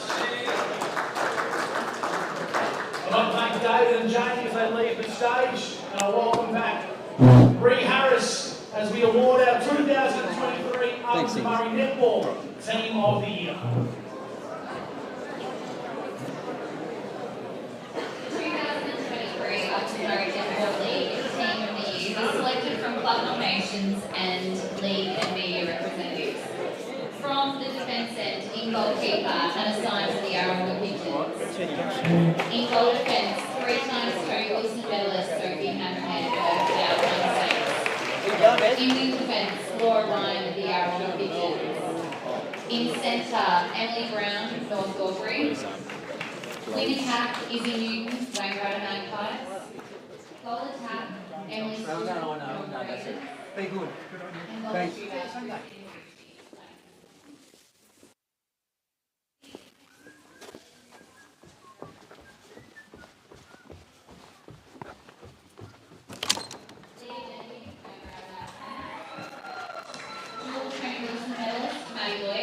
Lavington Panthers, and Sarah Moore of the Yarrawonga Pigeons. The captain of this year's Netball Team of the Year is Yarrawonga Pigeon Hannah Symes. And the Coach of the Year for this year's 2023 Netball Team of the Year is Emily Brown of the North Albury Hoppers. And I believe that Panda may have Hannah Symes at at the back there with him. Thanks, Panda. I surely do, yes. Here with Hannah Symes. Hannah, you're the captain of the team of the year. How's that feel? Oh, wow, yeah, I wasn't really expecting this. I was just concentrating on the football. It's very exciting. Pretty good names up there. Yeah, I'm just looking at it. It's quite a mix, so that's it showing a really strong competition, so very good. We'll turn and face the camera just here as well for the live stream and for the viewers at home. Of course, a couple of teammates as well. Laura also, they're out in WD also. Yes. She definitely is a gun. I'm surprised there's not a couple other Lauras in there, like Laura Davis or Laura Irvine, but very impressed with the side. And overall the year for Yarrawonga, probably not the day yesterday, but still a wonderful year. Yeah, absolutely fantastic year. Very disappointing with the result of yesterday, but again, it shows the standard of the competition. We went out in overtime, so good luck to the Raiders and Lavi. It should be really exciting. There we go. Hannah Symes, captain of the team of the year. Congratulations. Thank you very much. Back to you, Panda. Gus and Ree.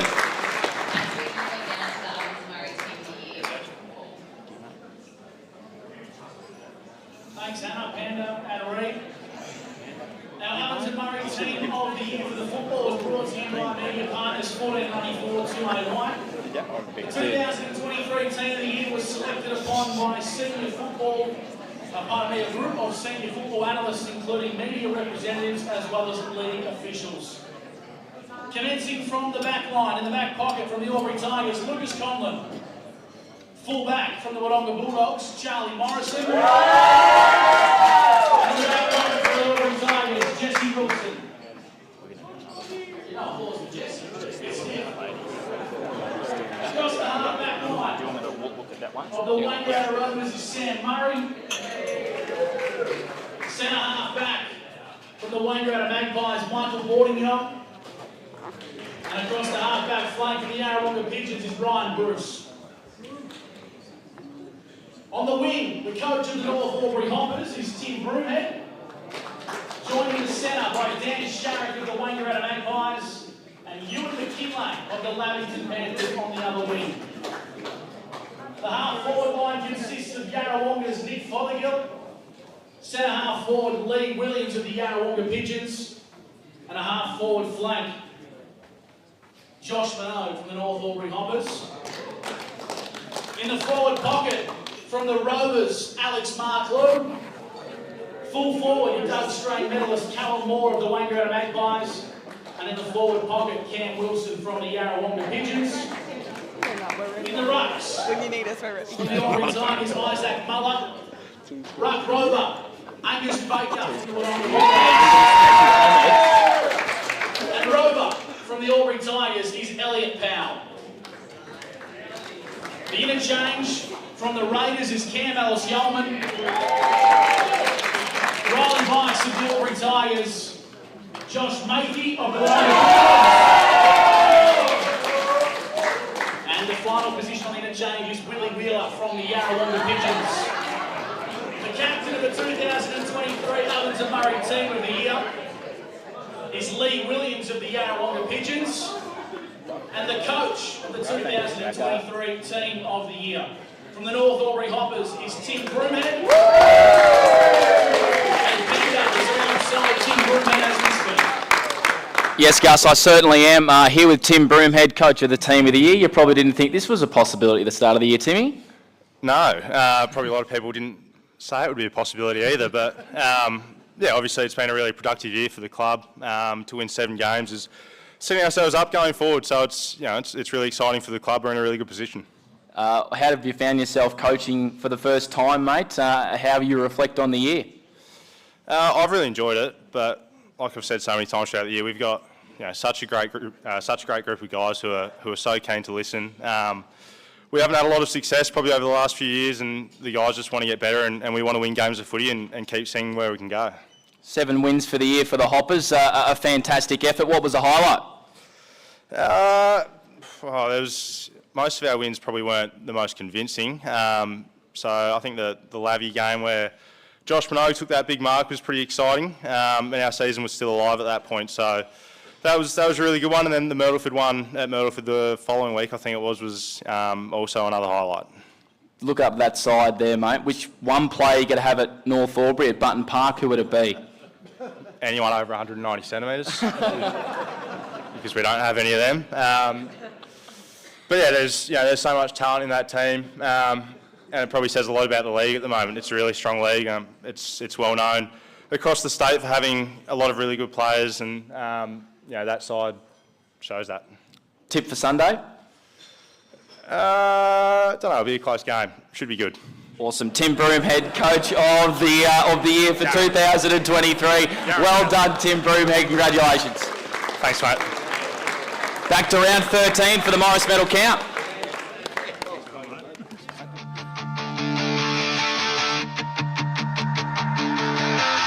Angus Baker gave his all with 6 goals and 31 disposals in round 13. An easy chance to kick a second. He doesn't make any mistakes. But it was the Panthers who prevailed at Martin Park. Not a great spin the ball. Hannah's gone forward. Ball comes to ground. Hallows. Handball over the top. Ewan McKinlay. Open goal. 11 goals between Marklew and Boyd helped the Rovers at home against the Saints. 101. Marks plays on, but Arna's it for a wonderful finish. They're coming quickly. Going inside 50. Boyd gets a bouncing ball. He's onto it now and kicks a goal. Round 14, 33 touches and 5 goals from Tim Broomhead, plus 23 touches and 5 goals from Cam Wilson helped the Hoppers and Pigeons to big wins. Granville turnover, Lee Williams, well done. Cam Wilson throws on the boot. What a play. While Reece King, pressure was too much for the Pies. The Tigers with a big win on the road. Right foot around the body and he's nailed it. In round 15, Josh Minogue stole the show in a famous win for North Albury. 26 played on the AT Jones time clock. Inside forward 50. Minogue! To Minogue! Minogue marks! Of this ball game. He lines up from 45 metres. It sets sail. It's home! Tiger star Elliot Powell showed his class once again. 20 touches and 2 goals in a win over the Rovers. Headbutt from McQuaid. Falls away at Powell and Powell.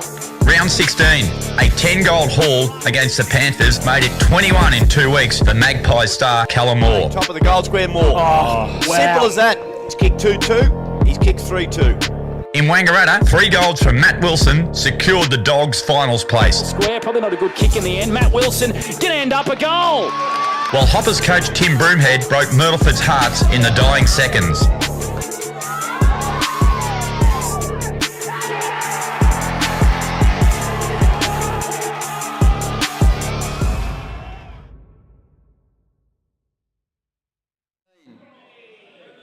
Pigeons versus Raiders, 1 vote, Cam Ellis-Yeoman. 2 votes, Pigeons, Lee Williams. 3 votes, Pigeons, Mark Wiley. Bulldogs versus Panthers, 1 vote, Bulldogs, Josh Mathy. 2 votes, Panthers, Ewan McKinlay. 3 votes, Bulldogs, Angus Baker. Rovers versus Saints, 1 vote, Rovers, Alex McCarthy. 2 votes, Rovers, Tom Boyd. 3 votes, Rovers, William Christie. Hoppers versus Magpies, 1 vote, Hoppers, Caden Winter. 2 votes, Magpies, Liam McVeigh. 3 votes, Magpies, Callum Moore. Round 14, Lavington versus Yarrawonga, 1 vote Yarrawonga, Mark Wiley. 2 votes Yarrawonga, Cam Wilson. 3 votes Yarrawonga, Willie Wheeler. Myrtleford versus Wodonga, 1 vote Wodonga, Adam Jorgensen. 2 votes Wodonga, Angus Baker. 3 votes Wodonga, Jack O'Sullivan. Wodonga Raiders versus North Albury, 1 vote North Albury, George Goody. 2 votes North Albury, Tim Broomhead. 3 votes Wodonga Raiders, Cam Ellis-Yeoman. Wangaratta versus Albury, 1 vote Albury, Jake Gaynor. 2 votes Albury, Elliot Powell. 3 votes Albury, Reece King. Round 15, Pigeons versus Saints, 1 vote, Pigeons, Nick Fothergill. 2 votes, Pigeons, Cam Wilson. 3 votes, Pigeons, Mark Wiley. Tigers versus Rovers. 1 vote, Rovers, Sam Murray. 2 votes, Tigers, Jake Gaynor. 3 votes, Tigers, Isaac Muller. Hoppers versus Panthers. 1 vote, Hoppers, Jackson Wiedemann.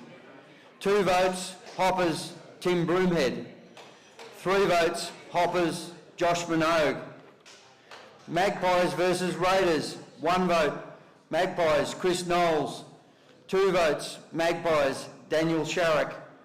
3 votes, Magpies, Callum Moore. Round 16. Wangaratta Rovers versus Wodonga. 1 vote, Wangaratta Rovers, Jack Gerish. 2 votes, Wodonga, Jet Cassidy. 3 votes, Wodonga, Josh Matthew. Myrtleford versus North Albury. 1 vote, North Albury, Caden Winter. 2 votes, Myrtleford, Will McCarroll. 3 votes, Myrtleford, Kyle Winter-Irving. Lavington versus Wangaratta. 1 vote, Lavington, Nicholas Newton. 2 votes, Wangaratta, Callum Moore. 3 votes, Wangaratta, Daniel Sharrock. Wodonga Raiders versus Albury. 1 vote, Albury, Bryden Hodgson. 2 votes, Albury, Isaac Muller. 3 votes, Albury, Elliot Powell.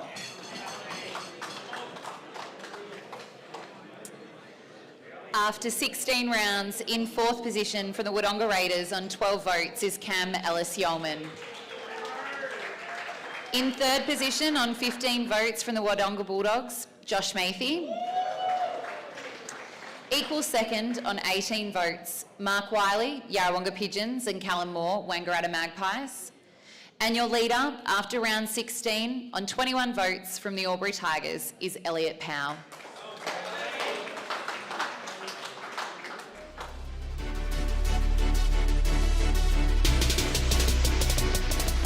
In round 17, 2 of the competition's best ball winners showed their class. Anthony Miles was back to his best as the Tigers toppled the Dogs. Kitchen's got him, comes back this side to Miles. Anthony plays on, nice hand pass, act about to Duncan. While 2 goals and 29 disposals from Pigeon Willie Wheeler proved too much for the Rovers. Willie Wheeler intercepted, it wasn't meant for him, but he'll kick a goal anyway. In round 18, the Raiders finished 2023 in style with a big win over the Saints.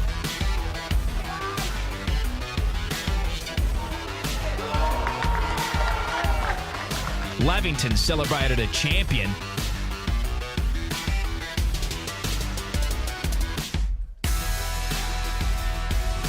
And Yarrawonga secured the minor premiership. Scoreboard, what a fend off that is from Willie Wheeler, a left foot snap.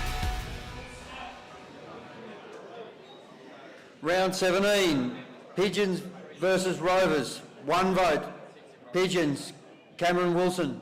2 votes, Yarrawonga, Dylan Conway. 3 votes, Yarrawonga, William Wheeler. Raiders versus Panthers. 1 vote, Panthers, Sam Hopper. 2 votes, Panthers, Ewan McKinlay. 3 votes, Panthers, Tim Hanna. Magpies versus Saints. 1 vote, Magpies, Fraser Ellis. 2 votes, Magpies, Daniel Sharrock. 3 votes, Magpies, Callum Moore. Tigers versus Bulldogs. 1 vote, Tigers, Isaac Muller. 2 votes, Tigers, Elliot Powell. 3 votes, Tigers, Jake Gaynor. Round 18, Wodonga versus Yarrawonga. 1 vote, Wodonga, Josh Matthew. 2 votes, Yarrawonga, Bailey Frontfelder. 3 votes, Yarrawonga, Logan Morey. Wangaratta Rovers versus North Albury. 1 vote, Wangaratta Rovers, Darcy Wilson. 2 votes, Wangaratta Rovers, Brody Philo. 3 votes, Wangaratta Rovers, Dylan Wilson. Myrtleford versus Wodonga Raiders. 1 vote, Wodonga Raiders, Brad St John. 2 votes, Wodonga Raiders, Hayden Clark. 3 votes, Myrtleford, Elijah Wales. Lavington versus Albury. 1 vote Lavington, Luke Garland. 2 votes Albury, Riley Bice. 3 votes Albury, Colby Heine Hennessy. I declare the winner of the 2023 Morris Medal on 23 votes from the Albury Tigers Football Club, Elliot Powell.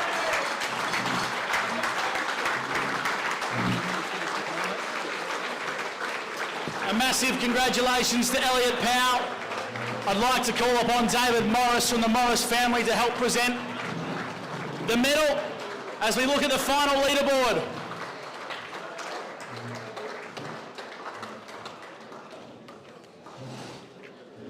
Cam Ellis-Yeoman with 12 votes. Josh Mathy with 16. Mark Wiley with 18. Callum Moore on 21. And Elliot Powell on 23 votes. Your 2023 Morris medalist of the Albury Tigers is Elliot Powell. The percentages and he kicks to Powell beautifully. Powell to steal the game for the Tigers. Powell, he's back. He swapped the blue and white stripes for the black and white stripes this year. Oh, directly turned over to Elliot Powell. Sports ground, Elliot Powell. Such a talented player. Gets some air on that one and he gets the Tigers going. Has great vision to find O'Hara. O'Hara inside 50 and all alone is Elliot Powell. Powell becomes the 15th Morris medalist from Albury, notching up 5 best on-ground performances in season 2023, polling votes in 9 games. Forward, Elliot Powell, brilliant. He'll straighten. He goes long. Beautiful work there by Elliot Powell. Entering his second stint at Tigerland, Powell has become one of the most consistent midfielders in the competition, with speed, ferocity on the contest, and exquisite skills. Goes short to Reece King, hand passes it to Riley Bice. This is good link-up play. Your 2023 Morris medalist from the Albury Tigers Football Club. Here's Elliot Powell, runs into an open goal and puts it through. Is Elliot Powell.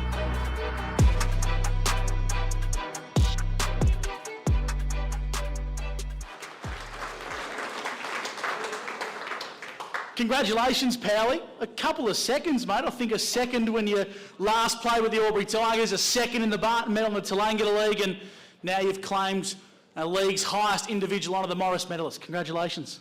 Thanks, Cassie. A couple of seconds to go with it. It's not really what it's all about, but it is what it is, so cheers. Tell us about your return to Tigerland following a stint at your home club, Dedarang Mount Beauty. Do you feel you've come back to Albury as a better footballer than what you left? Oh, I wouldn't say a better footballer. In some areas, I'd hope to say that my leadership was a bit better, but getting a bit older and the body's getting a bit more tired, so yeah. And of course, since you last played at Tigerland, you've had a new addition. Little baby Immy's joined your family. It must have been a big change to your life, not only as a person, but also as a footballer. Yeah, it definitely was, mate. It's the best thing that's ever happened to me, having my daughter, so... footy takes a backward step in your life when you do have kids and that, and maybe it's helped me. So, I got a text message from your coach Anthony Miles at about 11:30 this morning saying, "I just listened to the podcast that you guys did your predictions on, and no one mentioned Powley." Well, I can tell you right now, Miles, the only reason I didn't mention him is because I knew he won. So, Powley, a fantastic season by yourself, mate. 9 votes, or 9 times in the votes with 5 best on-ground performances. What do you put your consistent run of form down to? Maybe it's just having a kid, mate. No, I'm not too sure. I guess as you get a bit older, you probably just think about more of the team side of football and less about yourself, and that sort of gets the results, I guess. So, grand final on Sunday. You're no stranger to the big dance. How's your preparation and also the team's preparation at Tigerland going? Yeah, no, it's been good. Obviously, a bit of a setback a couple of weeks ago playing Yarra. They came to play and we probably didn't that day. So, no, it was good to get the chockies yesterday and get back on track. And we're just looking forward to getting another crack at them. So, anyone you'd like to thank, Powley? First of all, I'd like to thank the coaches, Shawnee Daly and Snipper. Obviously, they were the big part in getting me back to the club. Going back out to my home club for a couple of years was something I had to do, but I always knew I wanted to get back to this football club. I love the joint, and it was great to get back there. So thanks to you boys for welcoming me back with open arms. To the Albury Footy Club, it's a great place to be. You know, they cop a lot of shit, to be honest. A lot that's not warranted, in my opinion, and it's just a great place to be, a great place to be a part of, and I'm just really rapt that we're getting another crack at a grand final on Sunday.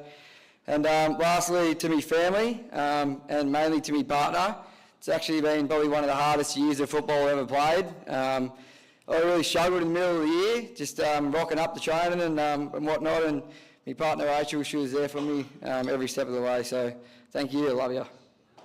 Ladies and gentlemen, will you please be upstanding and join me in a toast to the 2023 Morris medalist of the Albury Tigers, Elliot Powell.